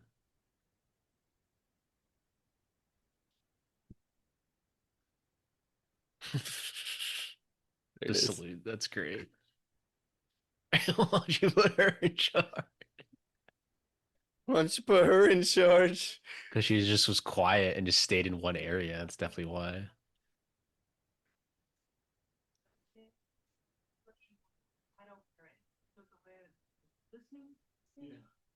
See how like close up this all is Yeah. compared to like Alien. Completely different look. I think Alien was also probably very limited in terms of what all they could shoot. Yeah. In terms of like how much like let me see this real fast. I'm trying to see something. Hold on, let me cook. Let me cook. I got an idea here. Okay, okay. So we got one answer. So not a terribly huge difference, but Alien had an $11 million budget and Aliens had an $18.5 million budget. On top of that, this was released 7 years after the first movie, so like I wouldn't say a huge advancement in technology, but you definitely have like the benefit of having quite a bit of like experience, but Hmm. also Ridley Scott, I think that I know Alien wasn't his first movie, but it definitely wasn't like The Duelist was his I first think The movie. Duelist, yeah. And then I think he didn't do very much before Alien. Like he went right into it. I remember that. Hmm. And at this point, Cameron already did Terminator. That's probably why they went to Cameron. Um, Because Terminator okay, was so he Fox as did well. he did a lot of shorts and he did some TV series. But as far as movies go, he did The Duelist and then went straight to Alien. Damn. But yeah, I mean, I I would say it's Alien then probably just Blade a matter Runner. of like they probably had more to work with. He did Blade Runner in 82, yeah. He did Blade Runner 82 and then he did Legend in there. Legend in 85. Because I'm sure he was supposed to make this sequel and then But then also it could just be that, different directing styles. James Cameron likes to do a little bit more close-ups than anything. He and likes to get a Terminator good was a balance of hit, though. things. And Terminator was Same a hit, studio. yeah. Same studio.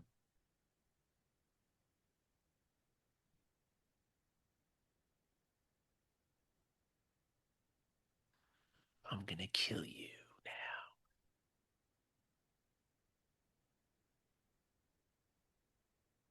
Who knows? I mean, it could just be a matter of like efficiency, which director works with a little bit more efficiently than the other. Yeah, studio could also just Um, be like, we want to go a different direction. We want dollar bill signs like aliens dollars.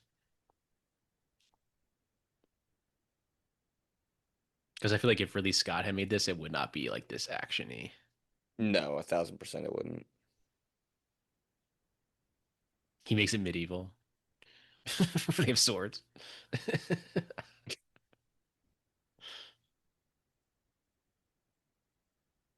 Listen, dude, go to sleep. We gotta fight aliens.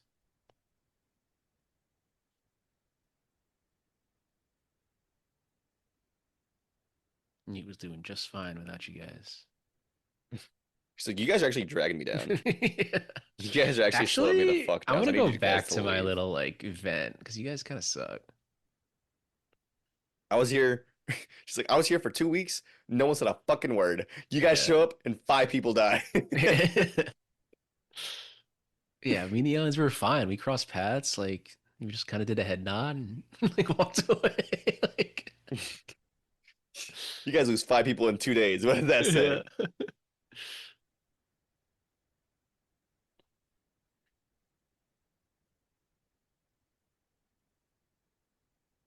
Here's your mother daughter.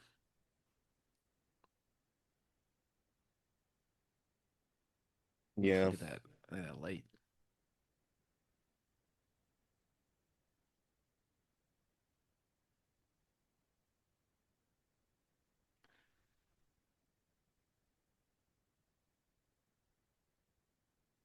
I cross my heart and hope to die. Mm.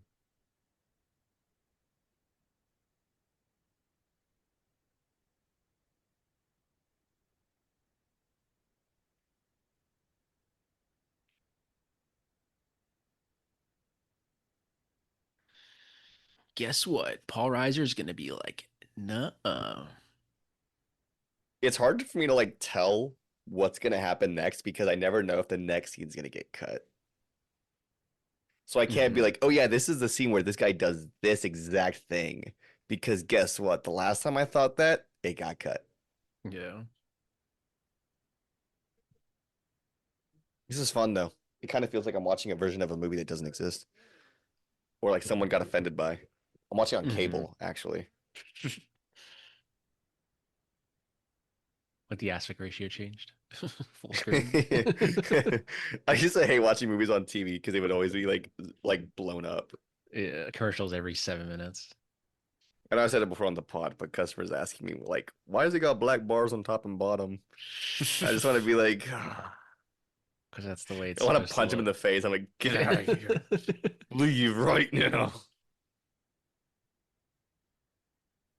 I want full screen. Zoom and enhance. Jarvis, zoom in, enhance. Jarvis, get rid of the black bars. Movies came out in 2008.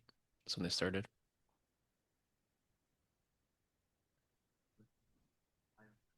And now A24 is the only studio.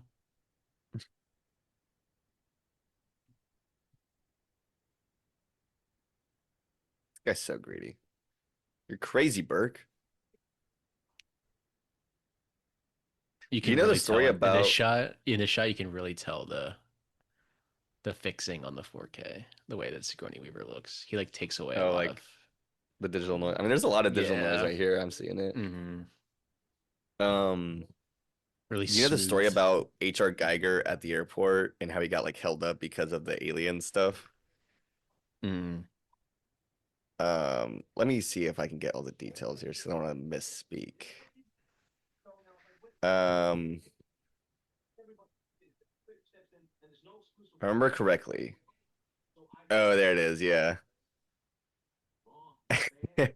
Okay, so I don't know if it's just drawings or photographs or what it was, but at some point in time, H.R. Geiger, the designer of the alien in Alien, was at an airport and he got stopped by Dutch customs because he had a bunch of drawings of the aliens in different designs. And I thought I don't know if this is a reputable source, but he got stopped because he either had the drawings or he may have had the actual like 3D model made of like the alien Mm. design. and he got stopped by airport security because they were like, "What the fuck is this? Like, what are you taking home?" And then Yeah. he was like, "No, no, no, I work for movies. Like, this is what I do." And he had to like explain to them what happened. And they thought they were like legit. Like, it was Like he insane. saw aliens. Like Yeah, like the people at the airport were like, "What the fuck is this? Like, you're going back yeah. to America with this?" He's like, yeah, I was here and I saw aliens. This is what they look like. But it's kind of like that story in Argo. You know what I mean? Yeah, or go fuck yourself. Argo is great. I don't know why no one talks about Argo, but Argo is fantastic. Best picture winner would probably not even be made today. That's another movie that has a director's cut people don't know about. I don't think I've ever seen the director's cut of that. Can you, is it available? I have the Blu-ray for it. Is it on the regular Blu-ray? No, there's like a separate Blu-ray that they released. The declassified cut, is that it? I think so. The classified extended edition. It's got like a blue cover with like yellow, like it looks Yeah. like yellow It like looks like a tape. box set. It looks like a box Yeah. set, yeah. Well, the one that I have isn't a box set, but I've seen that one before too. It's like a thicker box set.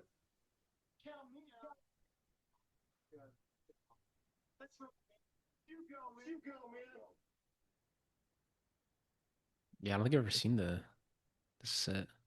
It's not much different, to be honest with you. Probably just a couple scenes added.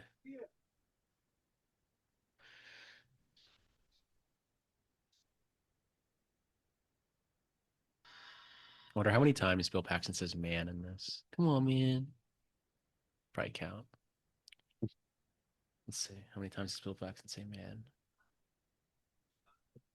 It's gonna be just like that episode where we guessed how many times they removed the mask in Say Mission Impossible man. because none of us are gonna be able to look at Aliens. it. You have to go through the entire movie and scrub it, count All it. right, what's your guess on the amount of times he says man? I have an Is there a answer. word? Is there an actual like number Yeah. for it? Yeah. If I had to guess, probably like 110. He says it 44 times. You know, that's what I mean. Like, I thought for sure it would have been more. It makes you think of like when you're watching like The Wolf of Wall Street or like Superbad, how they just say the F word like a million times. Yeah. There's like a count online too. You can find like a list of like movies that had the most F bombs. Was it, isn't it The Wolf of Wall Street has the most? Or is it I Pulp think it Fiction? was. I think at one point it was Pulp Fiction. I think it's Wolf of Wall Street now. Hold on. Let's find out. Don't look it up. I'm gonna test you this time. I think it might be Pulp Um, Fiction. okay, so technically speaking, there is two movies before it, but I'm not gonna count them because they're not narrative films. Jackass. Actually, that's not true. That's not true. It technically is a like narrative feature, it looks like, but it's not like the Is it I Jackass? don't think these count. It Is it is Jackass? no, actually, funny enough. You would think so. Yeah, you But think it is the first one that's actually a movie, I would say, is Wolf of Wall Street. And it is 180 times. Or no, no, I'm sorry. 569 times. The movie's 180 minutes. Three Jeez. fucks per minute. Uncut Gems is second. It's 560 and it's got 560 135. So it's times? four F bombs per minute. That's insane. Anora is pretty close too. It just joined the list. 479 is 3.45 per minute. But also Damn. Uncut Gems is shorter, so there's more of them per minute. Yeah, But on the average. first two films is a movie called Swearing at the Movie. It's a 2014 black comedy directed by Warren P. Sonata. It looks like it's got an NC-17 rating, but it looks like the entire premise of the movie is that it's about, The F word, essentially. Or cursing in well, movies. I guess bad words, swears in general. There's a second movie called Fuck, a 2005 documentary film about Fuck. the word fuck. The film argues that the word is an integral part of societal discussions about freedom of speech and censorship. Interesting. Yeah, I guess it is Wolf of Wall Street. You're right. I was I'm gonna wrong. check this movie out. Fuck. Just fuck. Yeah. Can I get 2 tickets to Fuck, please? Did you The know that? Did you know re-release that fuck. Fuck has a theatrical cut, or there's a director's cut of Fuck? 20-year anniversary, right? 2005. Release it in theaters. I'm waiting for the 4K. I'm not buying it. 4K. I'm waiting for the 4K. I'm waiting for the 4 fuck. The The 4K fuck of K. a The fuck 75 mil. There's an IMAX release for the movie Fuck. It's in 70 Fuck. minutes. 70 millimeter. Fuck. That's so funny. I'm gonna take your gun and lock you in here with some fucking face huggers.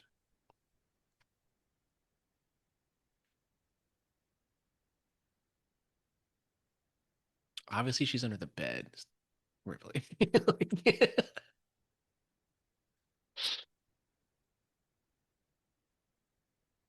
I think her nickname's Rips. Ripley. It's a cool fucking name. Iconic film character. And after I watched the first one, Alien, before this, which I Hmm guess technically is not the first one from a timeline standpoint, but she's really not the main character until like the last act. I don't ever look at a movie that's like not the chronological first one as the first, like not the first one. Because like when Yeah. people talk about watching the MCU or watching something that's like in order, I always watch the release date versions like in Hmm. order. Because for me, like if you have a post-credit scene that lines up so that it falls between one movie and the next, like that doesn't make sense anymore. If you're Yeah. watching Captain America first and then Chronological. it ends Yeah. with you seeing Nick Fury for the first All time and it's them. like, who the fuck is Yeah. this guy? Yeah. If you had never seen them, yeah, that makes sense. Even if you have seen them, like it still just doesn't make sense. I would rather watch Yeah. them in release date order personally, like any movie franchise. Because they sort of have to take into account the fact that like the other movies already exist. So it's like, let's build around this. Hmm. So like I guess the big thing with like Romulus is that like, yeah, technically Romulus comes before this one, but after Alien. Hmm. So then imagine watching Alien. It has that sort of like lo-fi tech look to it. It's a little bit dated because the technology looks different. And then you watch Alien Romulus and the 4K looks pristine. Yeah. The Then you watch images look this. amazing. The CG, you have a CG Ian Holm character in it that just doesn't feel like it belongs. And then you go back to this. Like it just This, doesn't yeah. make sense. Yeah, I see what you're saying. I think it depends for me. Like if I was watching the MCU again, I probably would do chronological because I had seen them all already. So it's kind of like whatever. And for this, I did do. I mean, I've seen these so many times. Like I just did chronological. Like it's whatever.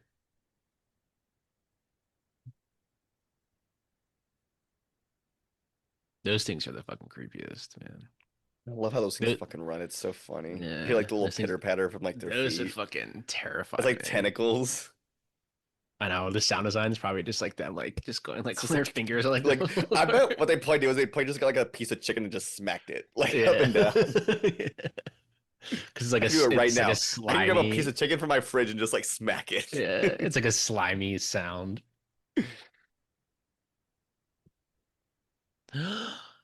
Paul Reiser's evil. Could have seen that coming.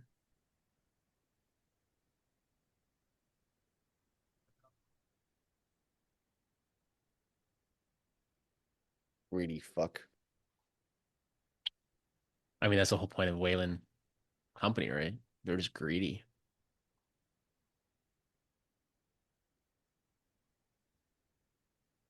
Guy Pearce just wanted to see his creator. His creator was like, "Fuck you." Dude, I don't know how we've gotten this far without talking about Guy Pearce in these movies. I guess that is more of a Cameron focused pod for these episodes. But hot I'm sure take, we'll do Guy an alien Pearce on in these there. alien movies, dude, he is awesome. He is great. Like he is not in them enough. He deserves to And be in them more.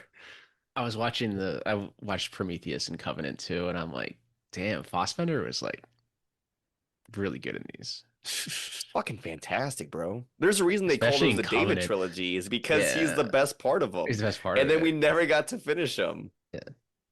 Covenant's such a weird cast. Like it's like a stacked cast, but it's a weird like blend. It's like it doesn't come together for me, that I think cast. the big thing Like is Danny Prometheus does. McBride. Danny McBride is the one thing that feels like it stands out in a way that's like you're not glue, you're doing something else. Like you're not holding anything together. Which he's not bad in it. I But was it's watching weird and because like he's good in McBride's it. like solid in this, but it's like you can't. I think I tweeted out like because someone immediately dies, they get burned in like their Oh pot, yeah, James and Franco dies it's fucking immediately. James Franco. Like I remember it cut to like her watching the clip. It was James Franco, and I started laughing.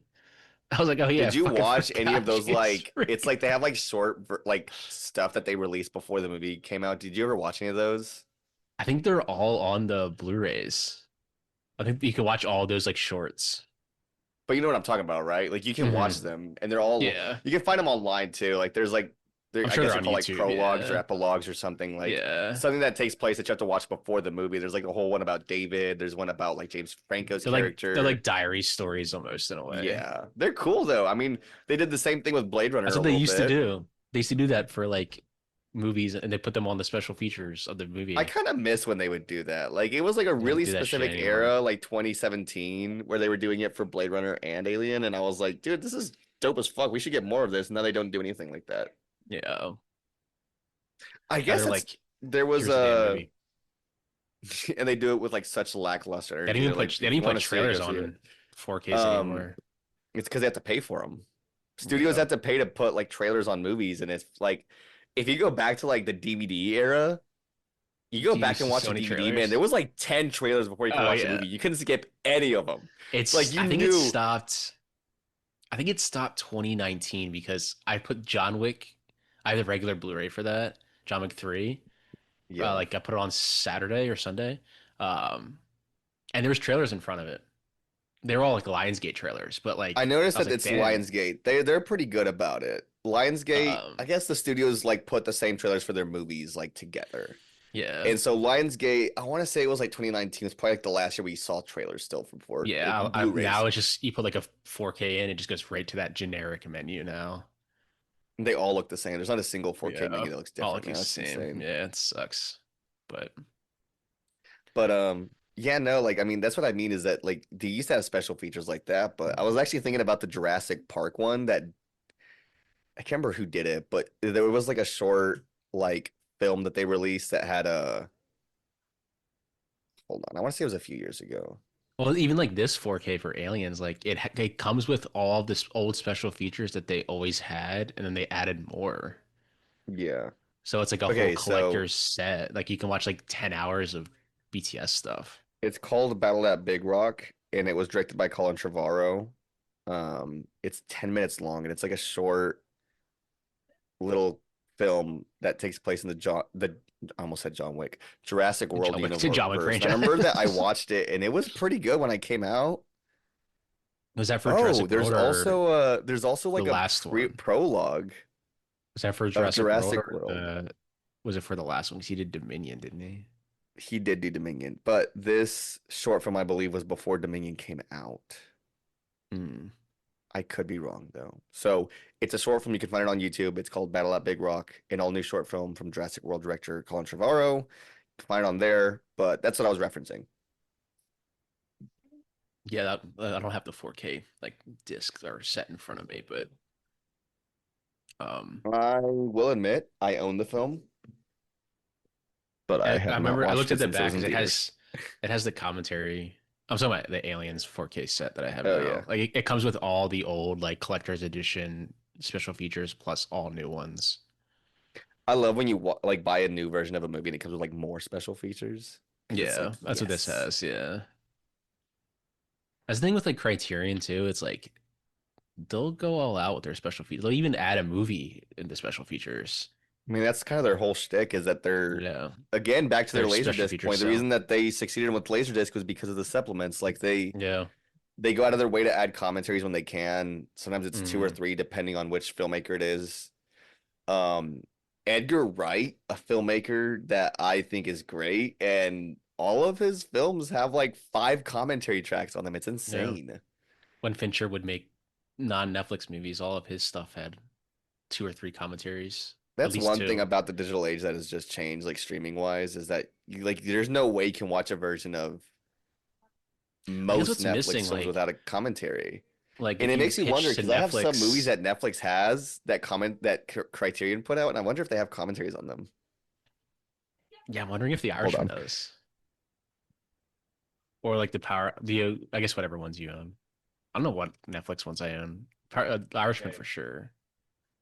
I've got four right here. Let's take a look. Um, yeah, I let's haven't hook it up listened to to the this one. light. I think this commentary is like Cameron. I think Bill Paxton might be in it. It's Cameron and some of the cast, but they're all like individual. They're not like together as a group, I don't think. It's more like individual them watching scenes. Yeah. Now here's the part where they're like above them crawling. Here's your shot of them Oh crawling like yeah. the above. That's what I Dude, was like talking about earlier. that image is terrifying. I'd be like, fuck this. We're getting the hell out of here. There's like 30 of them up there. Is Okay, so that the Irishman? unless I'm just completely missing it, I don't think any of these have commentary tracks. Damn, Netflix probably said no. Now, that being said, there is a lot of special features for all of these, but I mean, I don't see commentary track anywhere. Let me really be diligent here. Holy shit, this is crazy to me. I feel like there hasn't been a Netflix Criterion release in a while. There hasn't been. The last one I can think of, honestly, was Pinocchio. Yeah. And I guess Apple might be having one.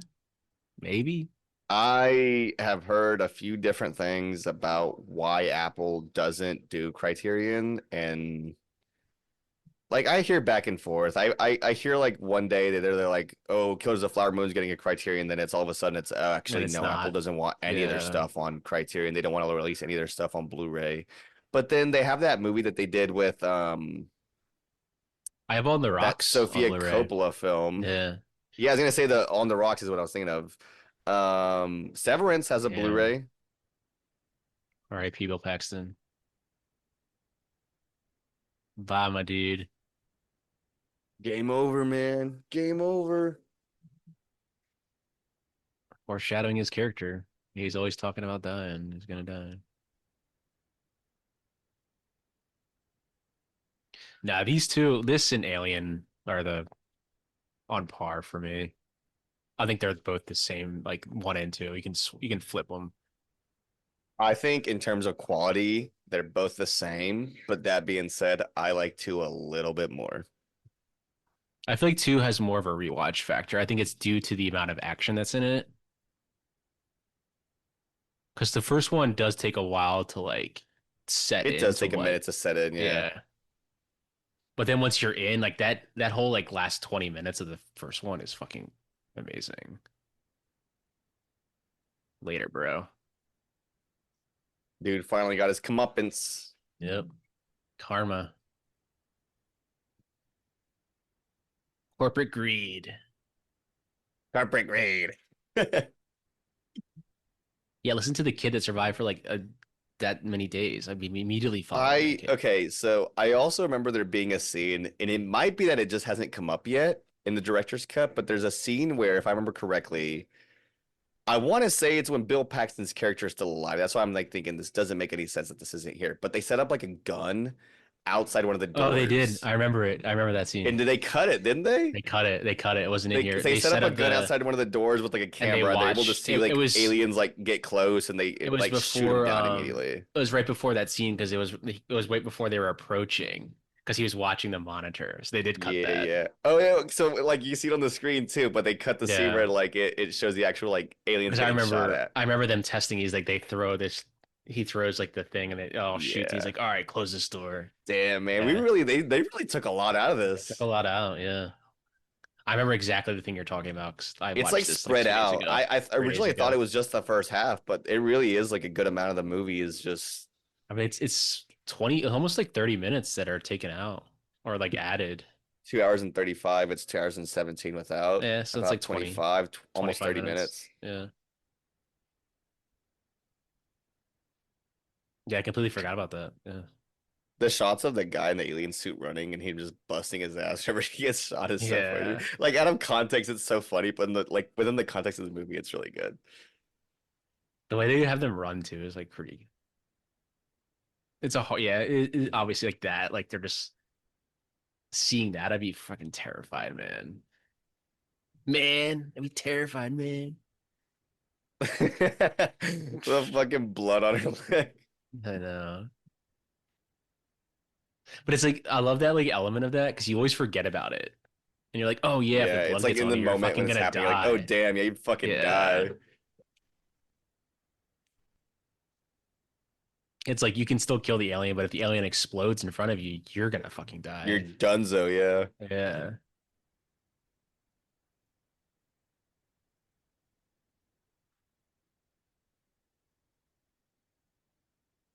She just knows everything. She lives there. They should have listened to her all along. Now they're gonna die. Dunzo. Yeah, she sacrifices herself to save the kid. They both do, yeah.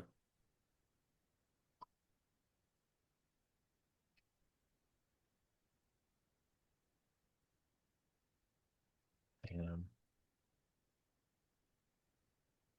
That's a good place to be. Damn. Instant death. Come on, dude. You gotta be quicker. No, what the fuck, bro? What are we doing? They'll be standing there screaming. At least trying. At least try to stay in the story.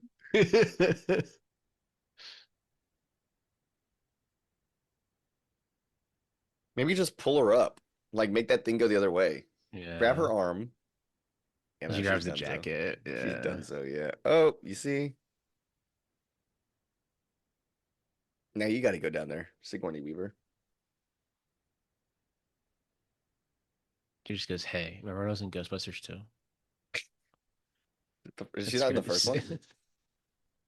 I don't know. Is she? I don't think she I is. think she's in the first one. Better find out. We're about to find out, boys. Yeah, she's in the first one. It's the second one where she gets possessed. She's I in think it's the both. first one. Is she in Whatever, both? whatever. Yeah, she's in both. Whenever she gets possessed, like absolutely terrified me. The Ghostbusters 2 used to scare the shit out of me when I was a kid. I'm gonna say something pretty Because controversial on the that's when, pod. I've like, we're at never its. loved the Ghostbusters movie. I feel like you had to watch them as a kid if you I did didn't though. watch I them. did. Actually, okay, I'll say this. I think the first one's pretty okay. Like I think it's pretty good. It's good. I don't think it's No, this great. I think the it's one of I those will say things. the second one I because I have that 1 and 2 like digipack. The second one is Yeah. not very good. Like I watched this rewatch the second one, I'm like I don't remember this movie is not very good. I Like, remember the first one being pretty good. The second one's a pretty rough watch. And then there's the remake is the third one, I think. after was it Afterlife, and then they just had the newest 2016. one. Yeah, and then yeah, it's That one's pretty rough. That is a bad movie. And the then the newest one that newest came one, the one with out, was the it Frozen Afterlife? one. The Frozen, well, the one that was most recent was pretty Frozen rough. Empire. Yeah, and then they try to re essentially like make a legacy sequel with Afterlife. They had like a Force Ghost with what's his Harold Ramis, basically. Yeah, I didn't. You see, those were It ones wasn't, I yeah. also again watched them and I was like, I don't love them. It was No, not I actually terrible, but I not know a lot great. of. Oh yeah, there you go. That shot, one of the most Yeah, iconic things you'll ever see. that's fucking terrifying. I know a lot of people that don't like Ghostbusters and also don't like the Goonies. See, I like the Goonies, and at the same time, it's one of those things where I do Yeah, still you think used it's a to. little. I was too old to have enjoyed it fully. I'm telling you, man, watching movie theaters in the '80s were probably fucking amazing. All the horror too, in general.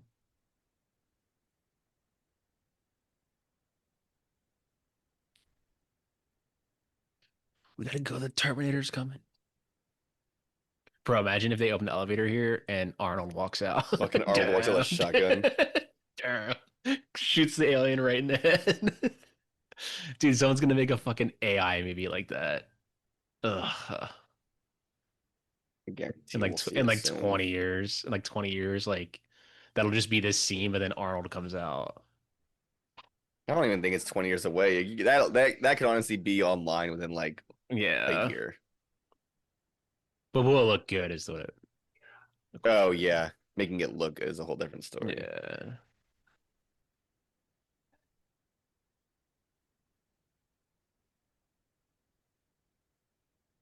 Yeah, you're right. Because I watched Romulus before, obviously this too. Like it is kind of jarring because it's like it's just a different, better cameras. Like it just looks different. And then Better cameras, but trying to make like old technology in a newer era. it's like the same thing with like Star Wars, where like you have Rogue One and Star Wars, I'll watch like Solo. OG trilogy first, and then I'll watch the other Yeah. ones. But that's what I mean though. You go back and watch Star Wars and like the whole idea is that like it takes place between Yeah. what is it, New Hope and Empire and Yeah, then I was or some it takes place anyone that has before New never Hope, seen I'm Star sorry. Wars. Yeah. So it takes place It was between Revenge of the Sith and A New Hope, and the whole idea is that like it's supposed to take place right before A New Hope. All the technology looks yeah. more advanced. It like looks cleaner. And like by Yeah. no means is it like a bad story. Like I think Rogue One's a pretty good movie to be honest with you, but it's just one of those things where it's just like these characters just were not in that movie, and you can't Yeah. sit here and pretend like we see any of that in A New Hope. You're adding shit that's No, just I see not what you're there. saying. Yeah, I see what you're saying. As in like it can be pretty jarring for like if you're watching it for the first time in like I chronological honestly order. just prefer to watch something in like the progression of like the year that it was made is all it is. Yeah. You go Because you're back right and though, watch some of the MCU stuff they're too, and adding to it's the like story. the MC. Yeah, that's what I mean. It feels like a progression of like you're adding things to the story, and yes, technically it feels like technically it's supposed to take place before, but you're still adding stuff, and so it feels Yeah. like a progression of technology as well as these characters and the Hmm. world that it's in.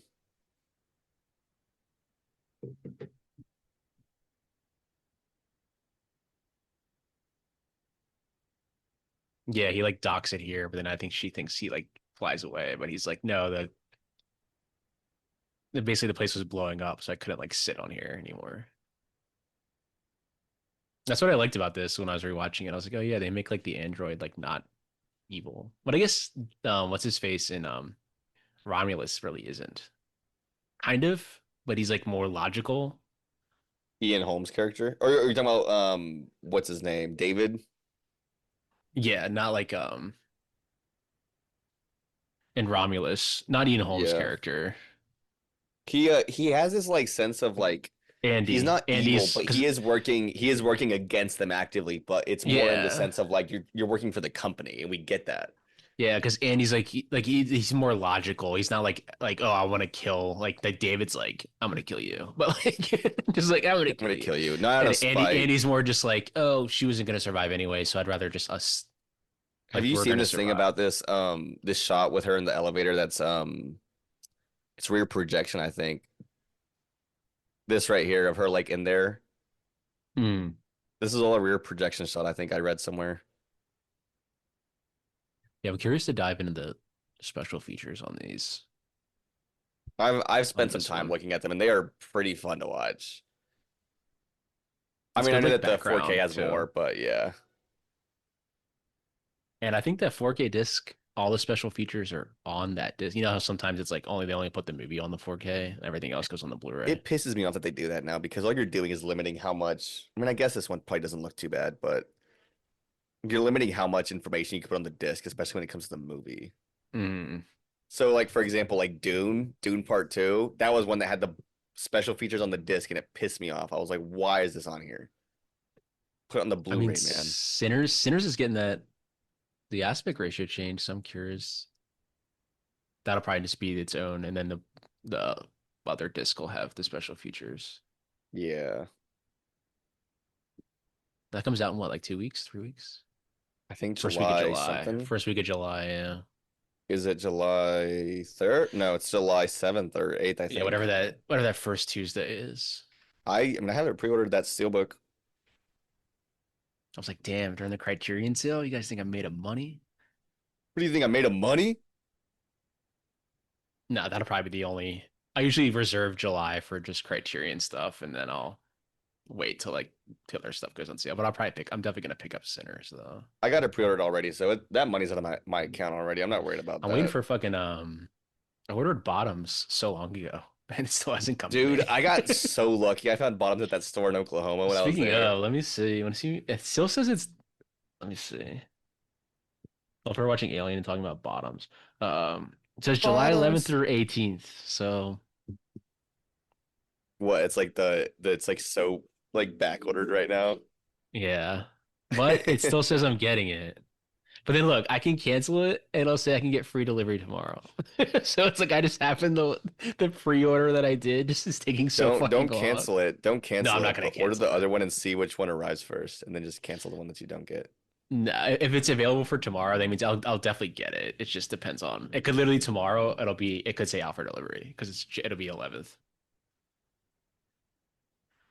which is fine. I had a feeling that one might go out of stock because it's kind of pretty popular on like film Twitter. So that's why I kind of wanted to grab it, and it was only $15. So not a bad deal. When I was watching, because you saw Ballerina, right? I did. I did. And And I then remember the reason that we're recording today is because I wanted you to catch up on John Wick so you can watch I've Ballerina seen happily. but when I was watching Ballerina and then she was doing the flame stuff, I was like, oh, this is like Aliens. Like she just kept like You blowing her know, stuff it's interesting, and I'm not gonna get into it because I too had much just right now, literally but watched it we the day both before. did you enjoy it? Yeah, I mean, it's not. If I were to rank them all, it's definitely at the bottom, but like it's it was solid. It's The first fun. half It is has its pretty moments. clunky. Yeah. I think the But big thing for me with once it gets settled into like when she goes to that town, I'm like, okay, this is good stuff. But like other than that, it's kind of all over the place a little bit, but I thought it was solid. my problem with that movie, and it's not anything really specifically about the film itself, is part of it is the structure, but also I mean, they um hit a shit ton of reshoots from what I understand. yeah, so like Lance Reddick was in it, and I was like, how the fuck is he here? Did they CG him? And it's like, no, he shot all No. the footage when they shot John Wick Chapter 4 Yeah. and then just sat on it for years. Yeah. But my thing with that movie is really the biggest part is that you're watching this and it feels like you're watching a lot of like heavily CG'd moments, whereas what makes the John Wick franchise so good to me is that you could tell it's not CG. Hmm. And so a lot of those moments are still there, but it's like, okay, so you Well, it's still even did like the thing, but this. you did not do it to the same extent in the Yeah. same way. Well, it's like watching this too. It's like this is like practical, like what they're fucking doing here. Like, Yeah. You go back and watch and like Romulus, and it's and like, you watch yeah, there's a good Romulus, mix it's of like practical effects, practical. but It's like a lot of it's CG, and it's just like you just watch this, and you're like, this just like feels better. I mean, I there's like like Romulus effort minus behind it. There was the someone who being made old. this shit, man. Yeah, there's someone smoking a cig during cuts in his alien xenomorph outfit. Like, fucking day, man.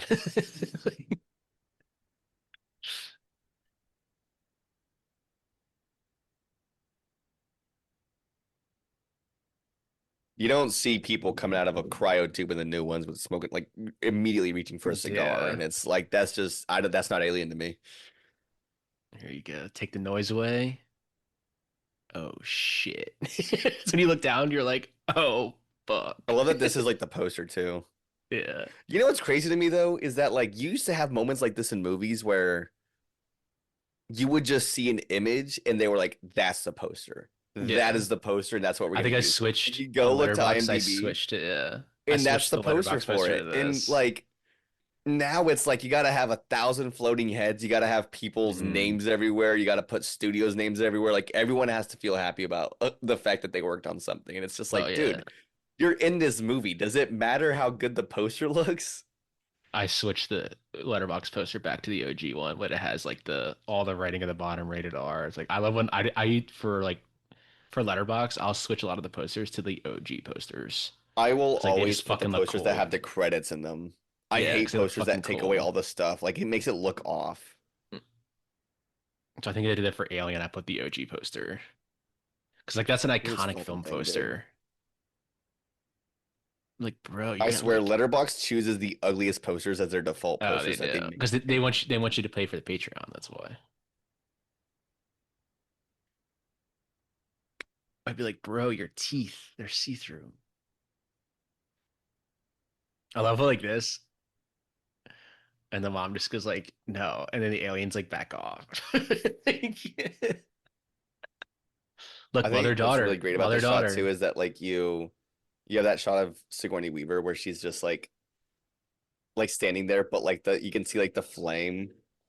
Yeah. It's Just almost being like you like, can see like gas. yeah. It's like distorting the image a little bit. But I think this scene's good too because it shows like, oh, these. It's not like these aliens are like, oh, I'm gonna kill. It's like they can actually communicate with each other and be like, they're smart. It's subtle, but it works. Yeah, being like, there's nothing being said right now, and the alien is like to the side, and the other aliens just back off. Here's your Reebok product placement. Reebok still around in 21, 22. Like, They were remember when those shoes were selling for like Alien Romulus? They were like selling out like oh crazy. yeah. Didn't Baja have them? Or did you give them to Baja? Baja had them, I think. I think she sold them. Did she I sell them to think you? no, she did. No, she had him in the group chat and she was saying like if any I think she posted them on Twitter and I messaged her directly and I was like, "Yo, like these are fire. Like I kind of want to get them." And then she was telling me what size they were and I was like, "Damn it, like Yeah. just a I think hair someone too got big." them for And her or something, Those would be sick though to have.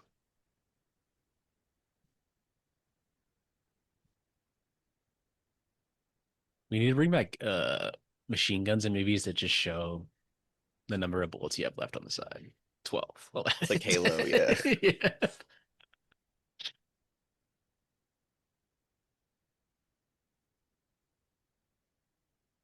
Have you played? I actually got it on PS5, just a digital copy of it. That Alien is an isolation game. I haven't played it at all. I think I got it for $10. Like it was on sale. I still haven't played it. I know a lot of Um, people were talking about that game because I think it in got like not Romulus a coming good. out. They I were think saying that yeah, like there was a lot of references from the game in the movie. Like because there's I like think spots in the game where you can like save stuff and it's in the movie, like everywhere yeah, I apparently. think in the game like the alien, if you're like good at the game, the alien will adapt to your like skill level and become smarter. And Damn. like You see, I would just I play like haven't played it shit. yet. I'd be like, dude, this. I'd be like, this is terrifying. Like walking around waiting for a xenomorph to just appear. Like, I'd be like going so slow. Like I that'd put be like headphones absolutely on, play in the middle of terrifying. the night. Just scream, ah! Shit, shit, shit. Just yell. That's what I do. I go, oh shit, shit. Then I just sprint away yelling, shit, shit, shit, shit. It's basically kind of like the end of the first Alien, where it's like you're just running around by yourself. I think. Yeah. But I didn't. I mean, Obviously, we're watching funny this one enough, and Alien back to back. They kind of have the same exact ending, where it's like they they get on the do. They ship, really are the get on the same shit, movie. yeah, and then the other You're all you're alien's really still doing there, is yeah, and then she and then does she blast him shoots out of them that both out, thing. blows slash, and then Romulus does the same thing, They'll have the same exact structure. yeah. But that's what you want though. It's like you're waiting for the alien to come back. I mean, that's like horror in general. Like you have the slasher genre where like everybody thinks that they're safe one last time, and then all of a sudden, like, Yeah, nope, we got one last person to kill, or there's like one last yeah. final threat that they thought was dead and is not. It's just sci-fi is a whole different ballgame, so it feels different. Hmm. Dude, that's wild that she was nominated for Best Actress for this. I did not know that. That's fucking sick though that she was. I think it's cool knowing that she got the credit for it. Because like, can you imagine Kaylee Yeah. Spaney getting a nomination now? Like, it would never happen. No, absolutely no way. The most the Academy would do be like, we'll give you a VFX nom and please go away now. That's basically what they would say. And they did that. Here's a VFX nom, and now go away. I'm looking to see what the nominations were that year before we finish this episode, just so we can guess. 86? Okay, This okay, is I found it. 86? 87 Was because it that came out in 87? 86. So it's So we 86 got movies for 87. he was up Is that against For the People. She did out not of win. Africa win? Is that out of Um Africa year? no, it wasn't. Kathleen Turner for Peggy Sue Got Married is another nom. Sissy Spacek for Crimes of the Heart. Jane Fonda for The Morning After, and the winner was Marlee Matlin for Children of a Lesser God. Damn. I don't even think I've seen Children of a Lesser God. Well, one best picture that year. 86. Platoon. Or it was actually for Mm. 87, but it was from the year 86 movies, 86. yeah. 86 Yeah. movies, and the It's ceremony one is of always those that things where next you kind year. of got to like specify every time. Like it I won always this year, say but it was like, actually for this yeah, year. I always say like that. Yeah, it's like 80. Well, one Best Picture in 1986. It's like no for that year, not the ceremony was in 87. Is basically what I'm implying. Um, yeah, Platoon. Same kind of like yeah, military Vietnam. There you go. Yeah, it's another movie about Vietnam. We were just comparing it to that. And then you had Full Metal Jacket the very next year.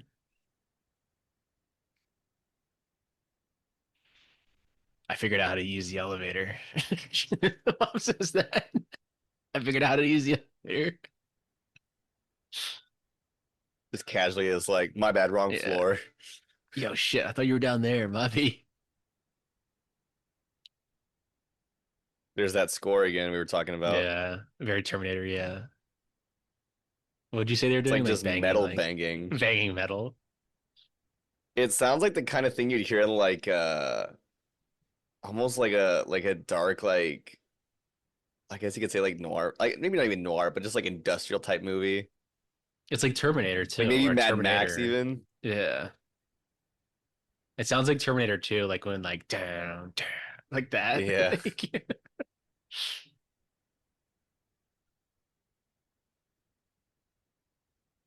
I'm excited to watch The Abyss again. I haven't seen that shit in a long time. I don't know. I want to rewatch it again before we record. And I'm excited to rewatch it because And True Lies. I haven't seen those movies I have the 4Ks. I still haven't watched them.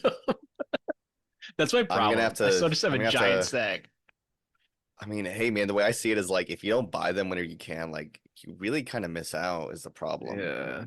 That's what I was saying. Because I mean, at the time, like they all immediately sold out immediately. All three of this It's getting worse now, Abyss. where like Yeah. something drops immediately and then That's what I a was worried week about for later it's completely Bottoms. sold out. That's what I was worried about for Bottoms. I was like, feel like this might sell out.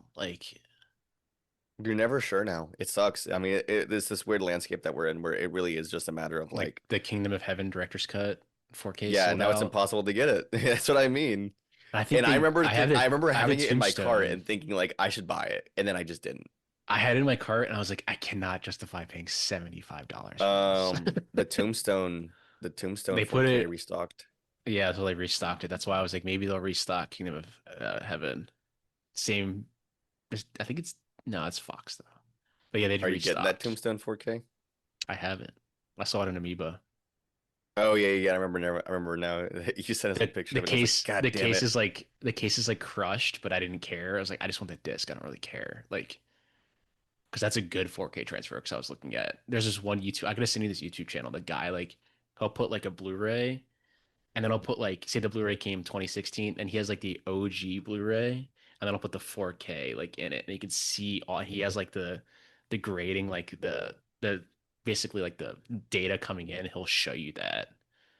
I'm like, okay. And that's when he did the aliens one. That's like I'm looking at it. I'm like, dude, this looks good. Like, come on, Who guys. is it? I might know who it is. Oh shit, here's where he gets fucking ripped in half. This is pretty violent Android Yeah, death. The channel. I follow a couple of them. I do too. Let's see.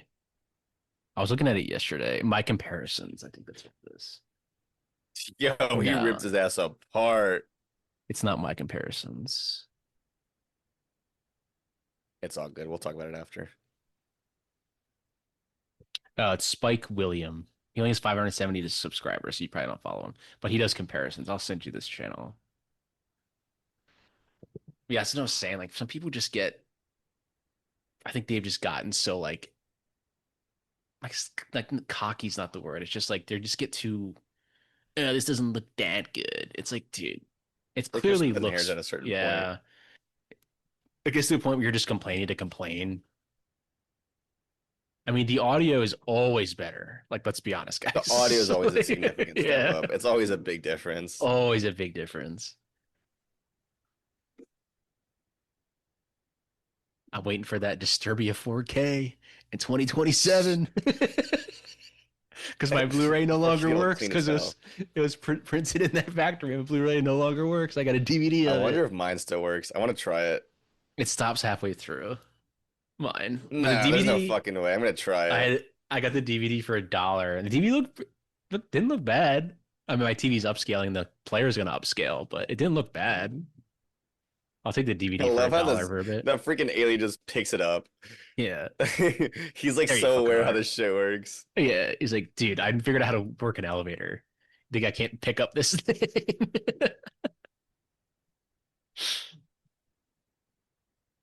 Come on, Newt. Stop screaming. Here we go. Get away from her, you bitch. I Look at love the that like light. little reveal. The backlight. Iconic.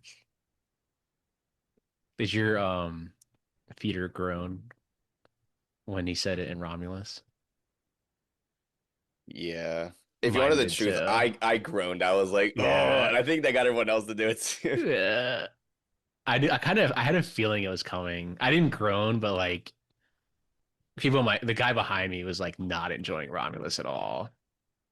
I was enjoying it up to a certain point, and then I will say that like whenever he said it, like I don't think I groaned I loud do like enough, but I do Romulus. think some people were like laughing at it. They were like, "What the fuck, man?" Yeah. I mean, I do like Romulus a lot. I enjoyed Just it. It there's does piss parts me that off a just little don't. bit.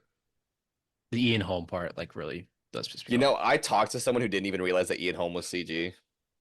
Really. Yeah. They had the Because Prometheus they theme were like playing it talking to though. me about it. They were like, "Why didn't you like it?" And I'm like, "I don't know, man. I think CG and Home kind of turned me off." And they're like, "Who are you talking about?" And I'm like, "You know, the guy that they're talking to, the droid." And they're like, Yeah. "Oh yeah." And I was like, "Yeah, I mean, that Yeah, guy's fucking dead." And Bilbo they're like, "Oh Baggins. really? He's dead?" And I was like, "Yeah." Yeah. What do you mean? You couldn't tell that guy was CG? They were talking to Bilbo Baggins. It should have just been David. Honestly, yeah. That would have just been like the end of the David trilogy. They could have just done that. Yeah. I just have Fossbender there. And he could have been like a discontinued android, but that ship was still using him to show that David was still like psycho and wanted to create a colony, basically. Yeah. If anything, I mean, it could have been the same David. It would have lined up perfectly. Yeah. Because they mentioned the Prometheus in that movie. So it's like, Yeah. It makes me think that genuinely, like, I think it's one of those things where like audiences just did not love Prometheus or Covenant enough for the studio to be like, yeah, we're gonna make this yeah. where people think this is a third trilogy or the third movie. Hmm. I think people have come around on Prometheus, not Covenant as much. I think they're both pretty strong films. I Covenant's mean, got some messy I love stuff, but Prometheus. they're both I pretty love solid. Prometheus. I'm gonna shoot you out the airlock like I did your other fucking cousin.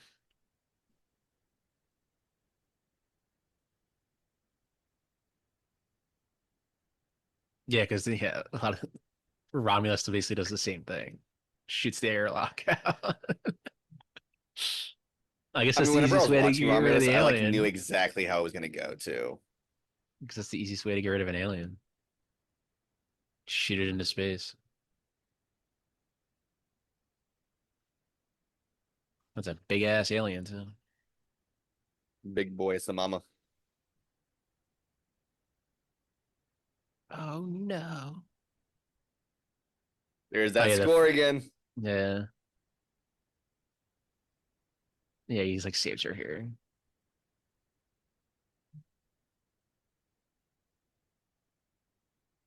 He's a good android. He's not trying to take over the world.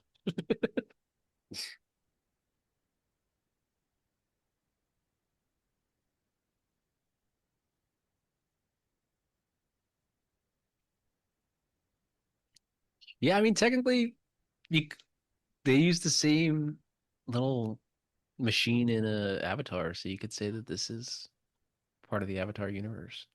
You're talking about like that big old machine that she was just manning? It's like the same Yeah. exact thing.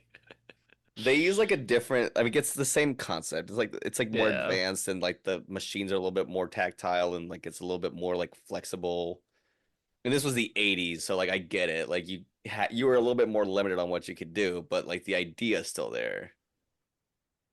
It's the 80s, man. I'm surprised they haven't introduced like androids in Avatar yet. I think maybe that's just too much. Like he's like, we can do blue people and we Yeah. can do shitty people who just hunt whales. But robots, that's where we cross the line.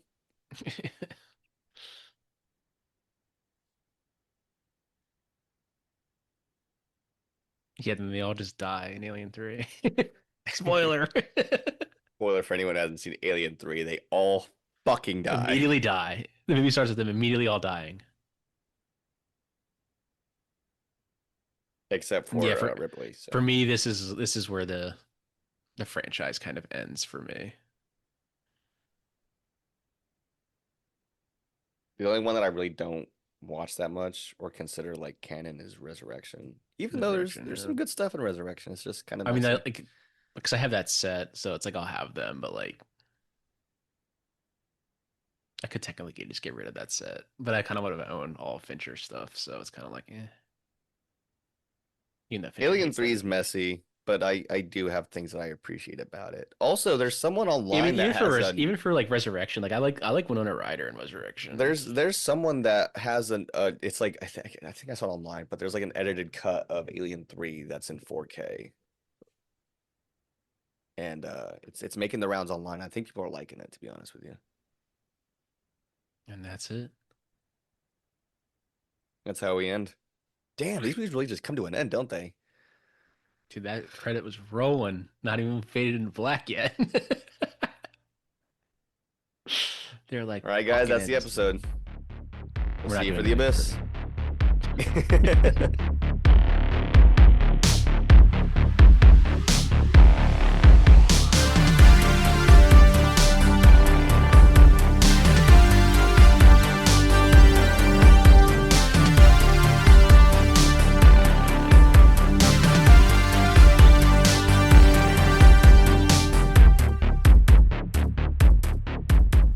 This podcast is hosted and edited by Pat Brennan. That's me, with intro and closing music by Patrick Baxter.